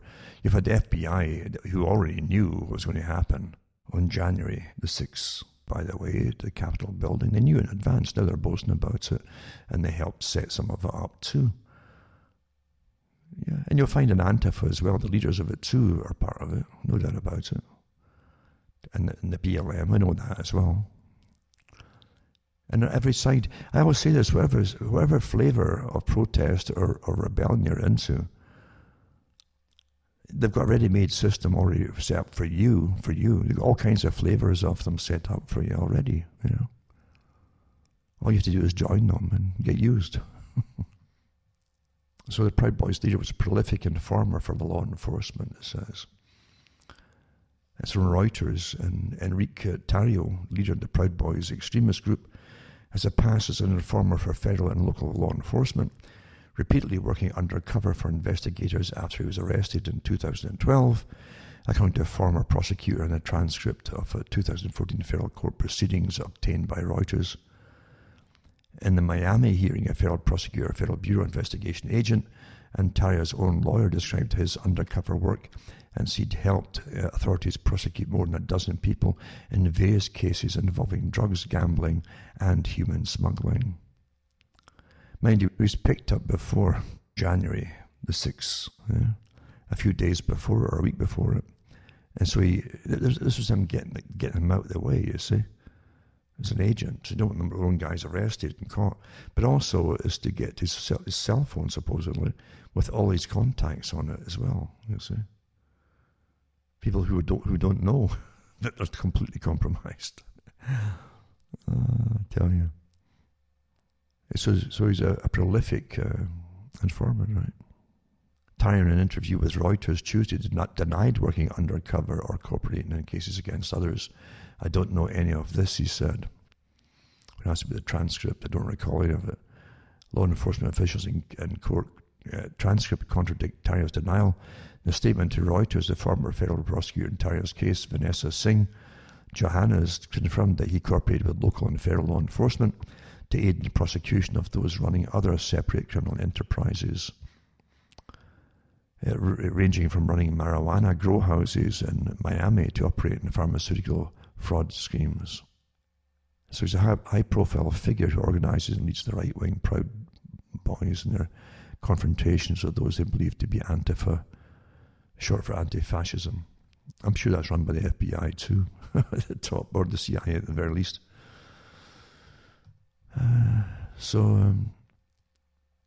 It says Washington police arrested Tarrio early January, see, before that all happened. He arrived in the city 2 days before the Capitol Hill riot, that's right.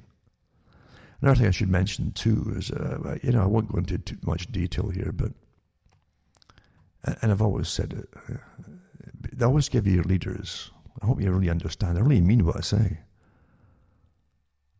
It's not new that they give your leaders, it's not a new system. They've been doing it for an awful long time. Just like they give their leaders to different Muslim groups inside Britain and the States and elsewhere, and Canada. Yeah? And they put out people who seem to be real knowledgeable with their religion and so on, and their history. And they'll radicalize youngsters. They attract them into these websites, get to know them all, set them up in sting operations, with the authorities being used to set them up, and then there's more possible terrorists are caught, you see. And that's what you look how many have saved this year. Well, they set them up in the first place. It wouldn't have happened by themselves, probably, if they're left alone. They create the radicalized ones, with sting operations. So, you got to really sit back at times and think, do some thinking for yourself. It's up to you. Counterintelligence is all over the internet. They've had so many bloggers come out of nowhere that suddenly get all the ratings. That's your first clue. It doesn't matter what they're talking about, or even if it's piffle, they'll get incredible ratings according to what the rating. This is all bogus too, by the way. And folk will jump on them. Oh my God, so and so's great. All these ratings. Well, what about what they're actually saying? What they'll be saying is what's already current and topical and popular, and they grab it. At least the teams that work behind them grab it. And they'll always be solitary people, but there's teams behind them do this kind of work. And they'll say the same stuff as everybody else, and then they'll add their twist to it, which is counterintelligence, or ridicule it. Then the ones who are sticking to the basic facts, that they've copied are tarred with them when they crash it. Oh, you're one of those crazy nutters that believe in, blah, blah. Counterintelligence, folks. And there's so many out there now, so many. But even the big ones were like that from the beginning. When you realise who set them up. That's how it really is. Folk have no idea how deep this is and how vast it is as well. The systems of war today are to do with, as I say, possible terrorism. And how they stop all possible terrorism is to literally take it over, all sources of information, by giving you the leaders. All the chat rooms, all that kind of stuff. They give you the leaders until they become the leaders of what you thought initially were all speaking for you, for rights and so on. But then they twist it off at a different angle until you're into different topics altogether, sometimes. But terrorism doesn't just happen by itself. It's allowed to happen when it does happen, and actually encouraged. It's like the first bombing at the World Trade Center, the first bombing, when it was done in the basement with charges set against the pillar, near the pillars, I think it was. And that there's a trial to do with it. And luckily, one of the guys who was Muslim had a handler, FBI handler, who actually supplied them with the material, bombing material and so on. The explosive material. And he says, you want us to use real material. He thought it was going to be a kind of test thing, almost like a test, you see. He says, oh no, real stuff. And so this guy taped it all, he recorded it all. And it was played in court, by the way, against the wishes of the FBI. But yeah, you actually hear them tell me what to do. And they were set up, for real explosives. That's how it's done. More often than you'd think. And they wanted a real explosions, real bad ones to go off. Mm-hmm.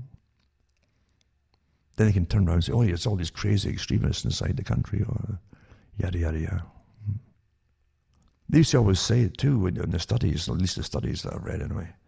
They'd often say that, and firefighters, you get a lot of rogue firefighters who set fires. And then they call in, there's a fire at so-and-so, and then they go out as the heroes to put them out. Very similar, isn't it?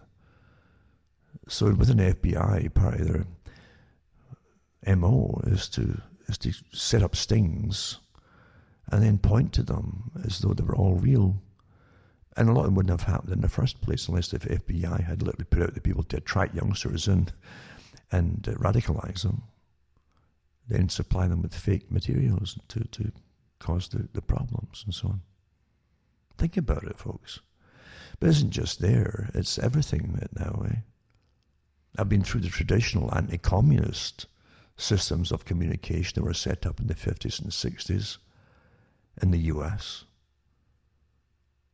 And the big shortwave programs that are put out there to combat communism, mainly using Christian pastors to lambast communism. That's the technique that they used, and then expanded from there. And as I've always said, why would the all-seeing eye want to give up any of its tendrils into anything? Well, it doesn't. Of course it doesn't. Now it's into the internet, it's everywhere. They had the internet before you heard of it. All set up with all the chosen leaders, all prepared to be your champions. And always to have you give up on starting something yourself, a real grassroots organization, to get to the people. Well, I won't bother, so-and-so's doing all that anyway, you see. But counterintelligence is all over the place. And when you see counterintelligence characters coming out of the same place all the time, well, you think for yourselves, is all I'm saying to you. Think for yourselves, folks. The real target of the big psychodrama on January the 6th wasn't those who went in. It wasn't about those who went inside the building, the Capitol building. It wasn't them at all. The target was always, and before, was always the same people outside who were peaceable demonstrators. That's the target group to be stigmatized en masse as the enemy of the state. That's what that is. That's what the whole purpose of it was for. To give some, however thin, pretense of credulity to the enactment of more laws against, you know who, this average people. A whole segment of them stigmatized. Then they'll be censored off all internet, which is what you do in genocides until they can't communicate to anybody outside, you know. And as they're called names, dehumanized. You must dehumanize them first. And it's not good. It's not going to be pleasant, folks, unless folks really stand up for themselves. See, that's it. I've had enough of you all. And don't be cowed, and find other ways to communicate. Don't be cowed, because you can't allow people to be demonized the way that this is incredible hatred coming from the top. Incredible hatred. There are people, because of thousands of folk who are just fed up with the whole darn system, and unemployment, and lockdowns, and high taxes, and years of being smeared as subhuman by the state and by academia. Of course they're fed up with it.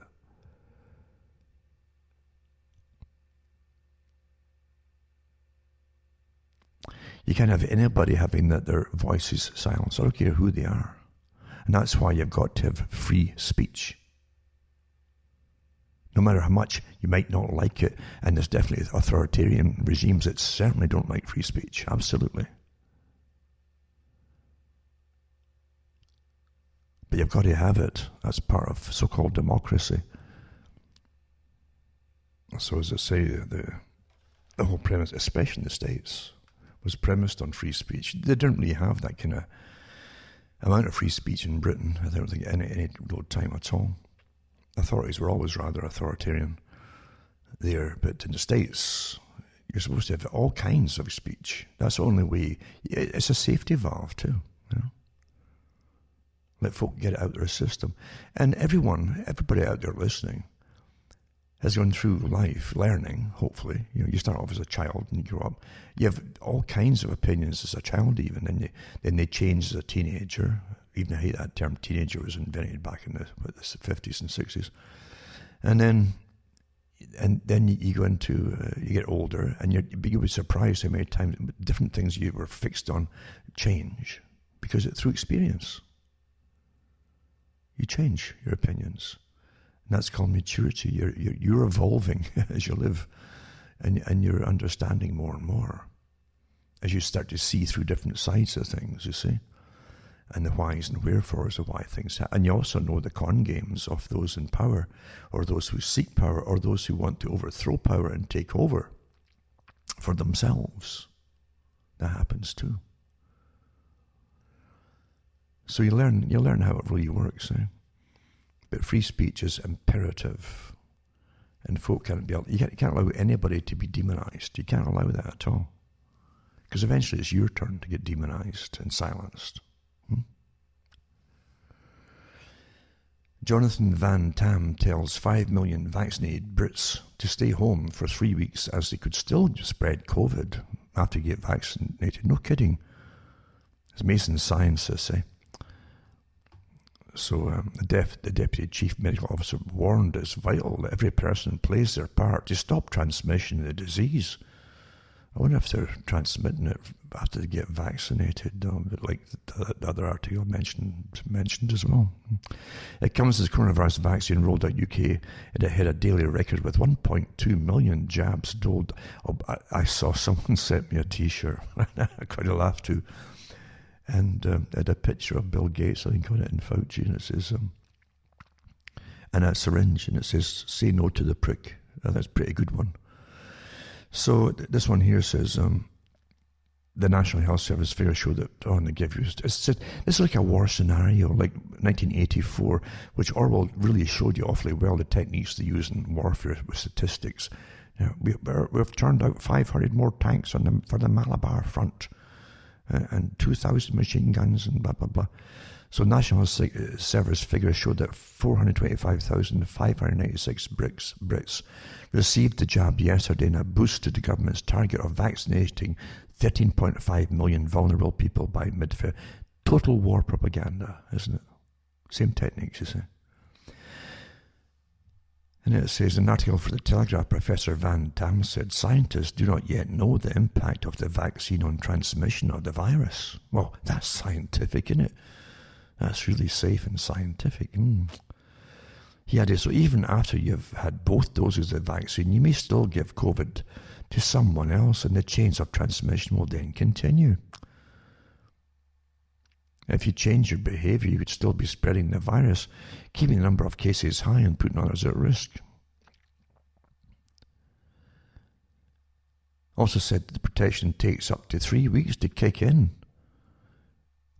and urged people to stay at home while the vaccine is being distributed. So regardless of whether someone has had the vaccination or not, it's vital that everyone follows the national restrictions and public health advice. The vaccine is rightly something to celebrate. It's a bit early to say that. Let's stay patient, stay at home, and support the. So let us stay patient, right?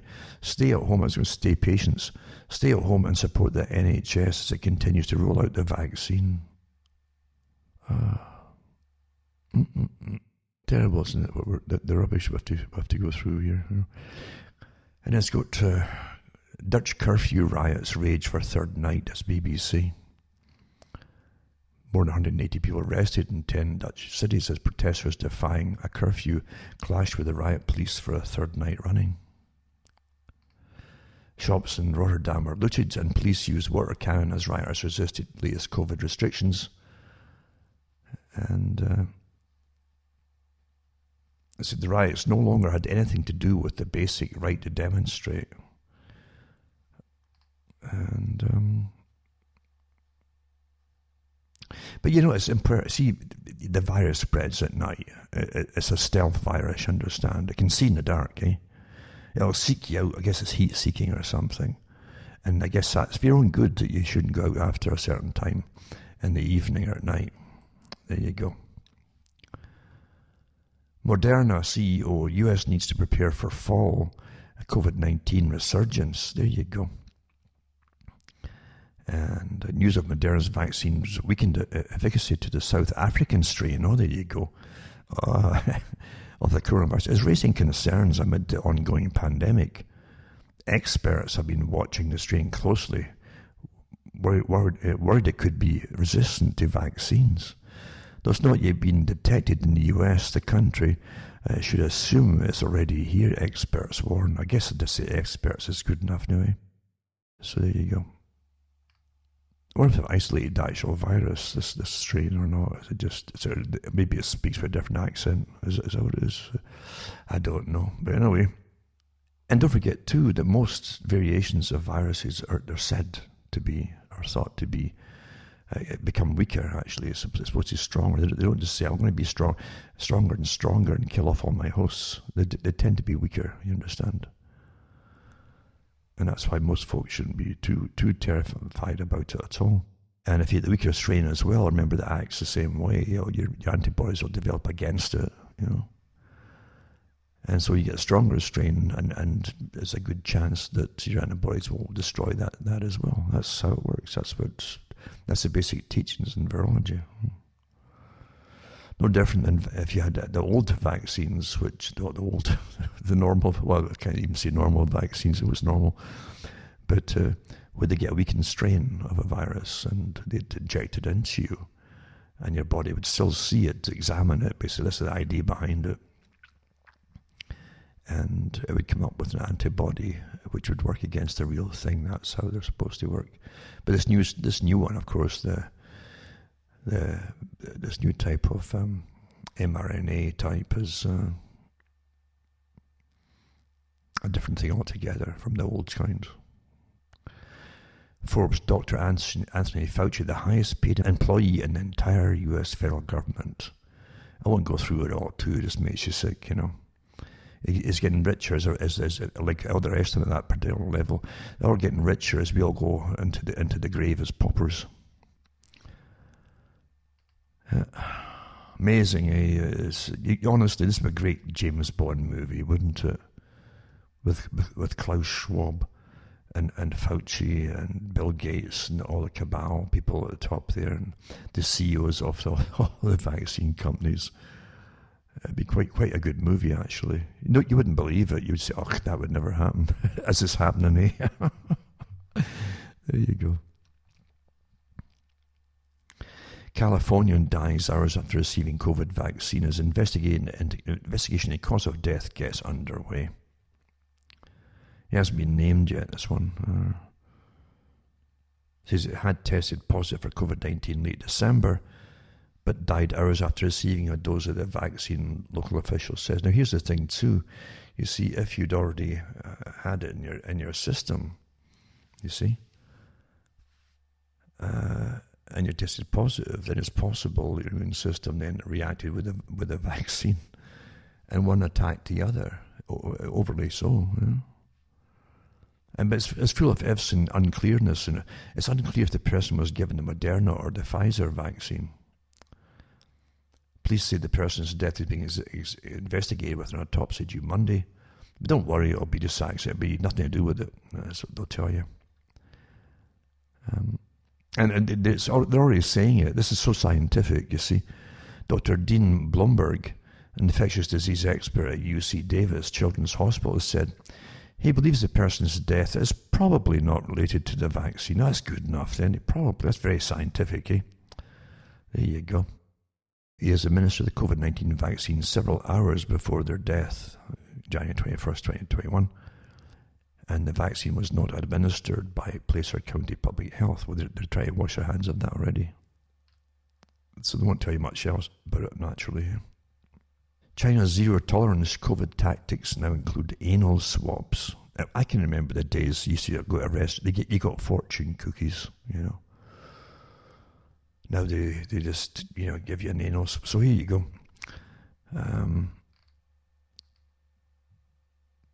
China is ramping up efforts to neutralize the coronavirus in the area. Well, there's no nationwide policy on the use of techniques. Some residents in China northern regions, where more than 1,700 cases, because it keeps giving swabs out, have been subjected to the swabs with little warning. I guess they'd ask you, they'd probably lie to you, say, this is a physical exercise to see how fit you are. Touch your toes. That'd be it, I suppose. This is so there you go. They've had this given to them without much warning. Yeah. The method involves the insertion of a saline-soaked cotton swab about 2 to 3 centimeters into the anus, with the sample then tested for alive traces of the virus. They're getting desperate to find something. More than 1,000 school children and teachers in Beijing were given anal throat, I hope they didn't use the same one, and nose swabs last week, along with a separate antibody test after one asymptomatic virus case was detected on campus. Huh? So 1,000 school children and teachers were given it because one person who was asymptomatic, right, was tested positive, probably with a PCR test too. There's a loss of false positives. Right? Can you believe this?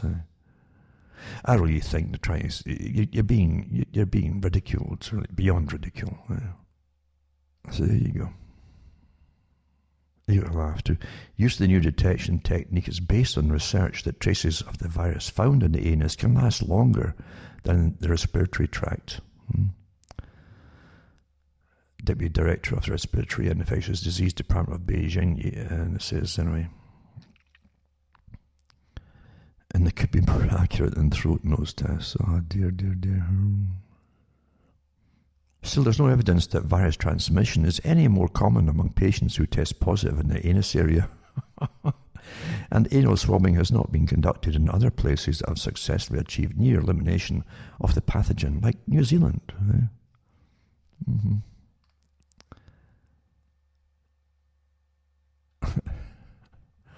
Ah dear, I don't know. There's at least some comedy involved, somewhere along the line here. I was going to mention too, some of the movies that I mentioned before is maybe years ago. One was Equilibrium, a movie, and a kind of futuristic society where it's a totalitarian society where the authorities, very much like Klaus Schwab, took over the system and ran it to keep the people safe and free from anxiety. Anxiety causes strife, and people start fighting over strife and jealousies. So everybody had to take this drug every day, a specific drug that was authorized by the government, and you had to take it or you'd be an outlaw for world peace, you see. Because once you took the drug, you flattened your emotions and stuff. You didn't have much emotions left, and you couldn't read books. That was illegal. Much like Fahrenheit 451. Books which stimulated sensations and thought, and emotions would come to the surface. And the whole point of keeping the peace was to make sure the emotions did not come near the surface. At the end of the movie, you find out that the Big Brother type character that you see every day is really just a virtual reality. He died long, long ago. He kept on the go for years by the second in command. But a good enough plot, and it was well done, the movie itself. And I've got a few other ones. Another one is called Iborg. That's Iyeborgs, Iborgs. And that came out in 2009, I think.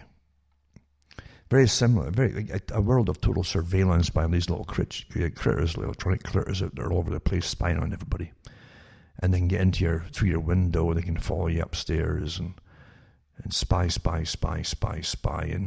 of course they video and tape everything, and audio tape everything in the dark.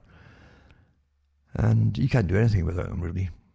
But the same kind of scenario where they have a president appears on a Big Brother screen every so often, and same as the Equilibrium, he's gone long ago, and they keep the whole farce going as it was all real. Lots of movies like that too, but you could be put in. You understand? The analogy of it is too that much of what you see might not be real at all. Never mind the fact that the movies are telling you that the characters are dead. They could really keep a character going alive in virtual reality forever, as long as you didn't see them or got near them personally. To see I can't see them at all. They're a hologram or whatever. But yeah, they could certainly do that if they gave you the great leader syndrome. Of course they could. But again, they both portrayed futuristic societies with drugs and total surveillance mandated by the state, very much like Soma was mandated in Brave New World. And after reading all these articles, I've got something to go yet too, though. Thomas Paine is supposed to have said, in a quote, right? When men yield up their privilege of thinking, the last shadow of liberty quits the horizon. There you go. Yeah, the truth, Your privilege of thinking. And it is a privilege, especially when you have to fight to get the ability to think for yourself. Eventually, you're going to be tested to see if you are thinking for yourself, and you've been an enemy of the state if you are. I'm not kidding about that, too. And also, when we put up the WHO, or the World Health Organization, on herd immunity. Now, herd immunity is what you normally develop yourselves with your own antibodies. And we've lived like this for thousands of years, developing our own antibodies to things. That's how it works. It was so interesting right off the bat that Fauci says, oh no, you have to get a vaccine. It's the only way to vaccine, because they'd practice all this in all their tabletop exercises for years. And the WHO had it up on their website. You'll see it on this link I'll put up, the WHO on herd immunity, where you see them defining it for the people. They'll say, well, herd immunity will happen naturally through the spread and people developing their antibodies, or through vaccination. And then they show you the date where they took the latter part down, where they actually took it naturally acquired away altogether, till there was just, it's caused by vaccine herd immunity.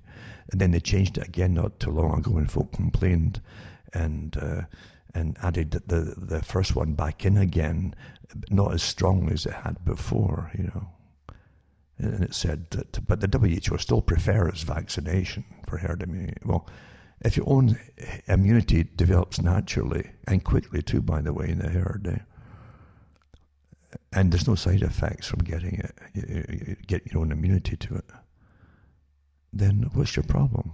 Well, the problem is it's just not profitable, and you can't use it as an excuse to lock down the planet. But everybody who's had positive tests, if they actually had it at all, obviously developed their own immune system or to get over it, and most of them never even got sick in the first place. So safety scrapped in COVID trials is another one too. I'll put that one up. Professor Dolores Cahill on the mRNA vaccine. COVID vaccine reactions rise worldwide is another one. This is all verified stuff from official statistics and observation. It's not for conspiracy theories. Nursing home whistleblower, that's the one I mentioned before, who talks about what he's witnessed happening in the wards and so on, or in the old folks' homes. I'll put these up, remember, for those who care to know. Remember, folks, too, cuttingthroughthematrix.com, and send me a few bucks to keep ticking along here. And you can get the books in disc as well, and I'll get them out as soon as I can get the earliest part of the lockdown finished over. But in the meantime, you can donate to me and help me go on, because believe you me, most folk wait for other people to donate anything at all. And if everybody thinks that at the same time, then nothing will come in. That's what happens. So it's certainly appreciated. Believe you me, it goes to awfully good use with all the sites that I have. Now, Tony Blair pushes for G7, right, to back global COVID vaccine passport scheme. Well, I'm not surprised with this. Ugh. There's no name for this character. What a slimy guy who literally is an international socialist. But again, it's a good cover, because he really believes in millions of pounds. He's earned millions since he left government, from all the organisations that were formed, from all the wars that he got Britain involved in.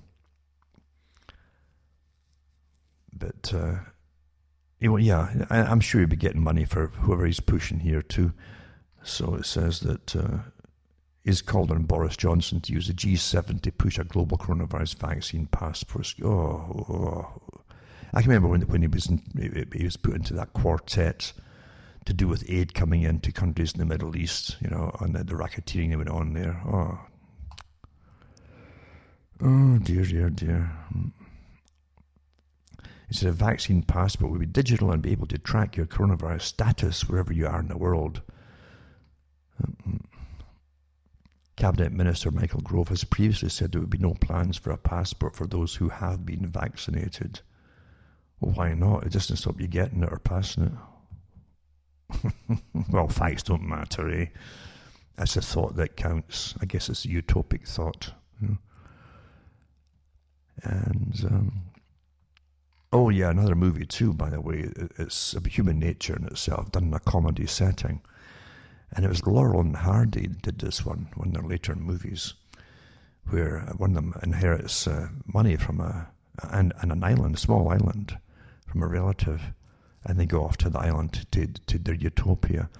And I think one of the titles in Britain was Utopia for it. The title in the States might have been Atoll K, Atoll, Atollk.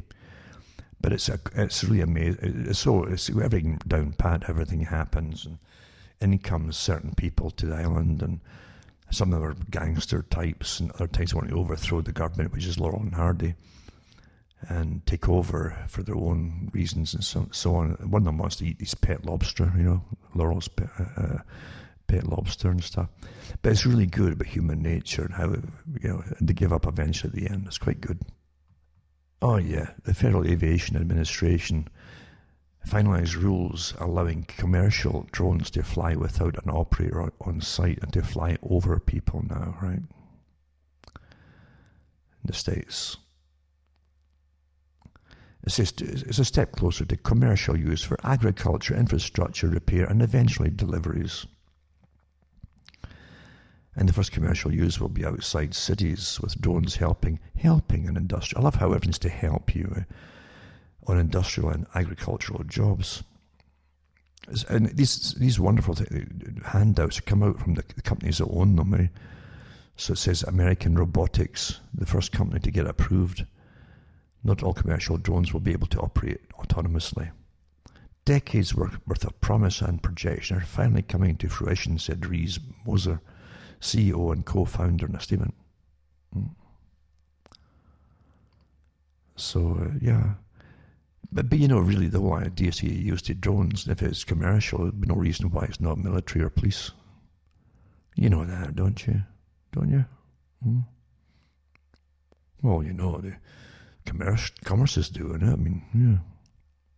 So they're going to put safety checks and flights and all that kind of stuff, and how they'll still need operators to make sure it all works and so on. FEMA, the Federal Emergency Management Agency, asked the Department of Defense for help administering COVID-19 vaccines.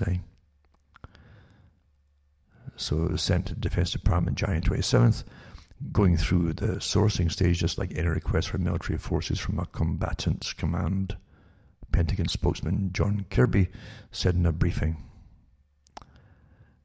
And it says Guard personnel are working at 216 vaccine sites across the country, and about 1,000 Department of Defense medical personnel are on prepare to deploy orders if needed to help, said Max Rose. So they're stepping it up. And I think, personally, it's just my opinion, what I suspect, as they got to really, that's why they want so many folk done so fast. It was before the bad side effects accumulate to an extent where they can't be ignored. That's what I presume. That's why they're really wanting so many to get the vaccination. But I'm sure they've other reasons as well. Never mind the fact it is a massive experiment with that type of vaccine given to the public. You don't know what's going to happen, too, for challenge tests when you actually meet a live virus in the wild, as they call it, the wild virus. What's going to happen? What will happen? Well, you have a massive autoimmune response to it that will end up doing more damage and probably kill you. Or what? They don't know, they claim, That's quite the science, isn't it? We don't know. But it's the first time in history they've said they've locked down an entire planet, never mind nations, and stopped their entire economies, and locked up all the healthy folk and young people.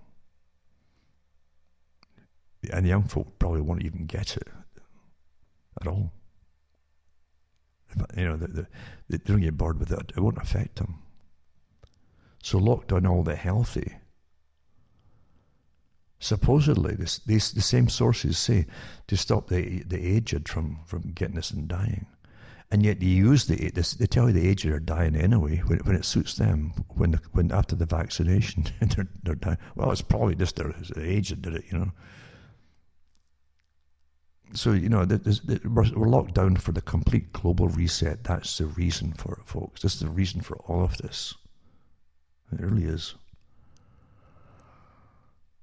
And you'll see amazing things happening yet, and contradictory stories coming out of the same mouths, actually. The supposed experts in the months that lay ahead. There's no doubt about it. But this is to change your entire structure and your way of life forever. That's what it's about. And I say, don't take my word for it, and look it all up for yourselves. The links are all in the stories I put up there, and the stories are generally from authoritative sources. Because you really are living through amazing history right now.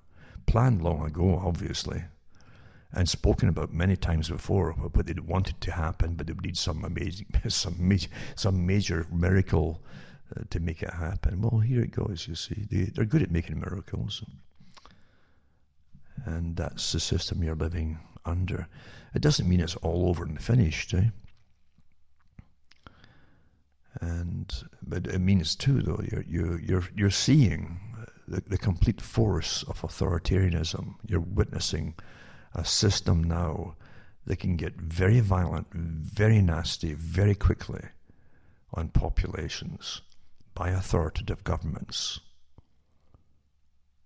All the things that you wrote about and thought, oh, well, that's ancient history. And even the Russian system, the Bolshevik system was ancient history, or the Nazis, ancient history. Well, here you're living through the same kind of thing again, with government giving more and more authority to police and military now coming in. And cracking down on anybody mentioning anything at all about it. This not authorized to parrot the official statements by the official authorized groups. Dangerous times, we can't tolerate that. It always ends up in a roller coaster to the bottom if you tolerate this kind of thing. And I never voted for Mr. Schwab or Bill Gates or Fauci or any of these characters. I didn't vote for any vaccine companies or any governments that go hand in glove with them all. Did you? Anyway, take care of yourselves. As I say, you got to get your little groups together. Just a few people, a few friends, for your survival's sake. Because if this goes on, it'll be the long term. They want it to be for years here, until you're living in a regulated morning till night daily system, ultra regulated, post-consumerist society. Not healthy. It won't be healthy. For all their talk of wonderful synthetic foods, it's not going to be healthy, folks. And you're lucky to get it, even that, eventually, if they have their way. This is a big agenda, long in the planning, and spoken about characters who were more bold in what they were really after years ago when they published their own books. And they do not love you, believe you me. This is not for you because they love you. They rather despise you. These elitists, these eugenicists, they despise you, folks. Keep that in mind. And keep in mind, as I say, definitely get set up. Don't wait for government to hand out things out to you. You'll need to be able to depend on at least one fit person in a little group that can go out and do groceries, something like that, because things will get worse. Restrictions on travel. You might not be allowed to travel more than once a week eventually for something. And then it'll be once every 2 weeks, every 3 weeks to a month. So you have to rotate each other to help each other out. And you understand where it's all going. That's what you've got to start doing now. Terrible times ahead. And they're crying gleefully at the top of how wonderful all this is and all the changes they can make. They're on the drawing board. Wow, it's just wonderful. So take care of yourselves and send me a few bucks, cuttingthroughthematrix.com, a website to see how to do it. For myself, Alan Waterman, Ontario, Canada, it's good night. And by the way, my temperature last night was minus 25 centigrade, which is about minus 12 Fahrenheit. And it's been that way every night for the last few nights now, maybe a week, and it's not going to let up. Because of global warming, you understand. So for myself, Alan Waterman here at Canada, it's good night. May your God or your gods go with you.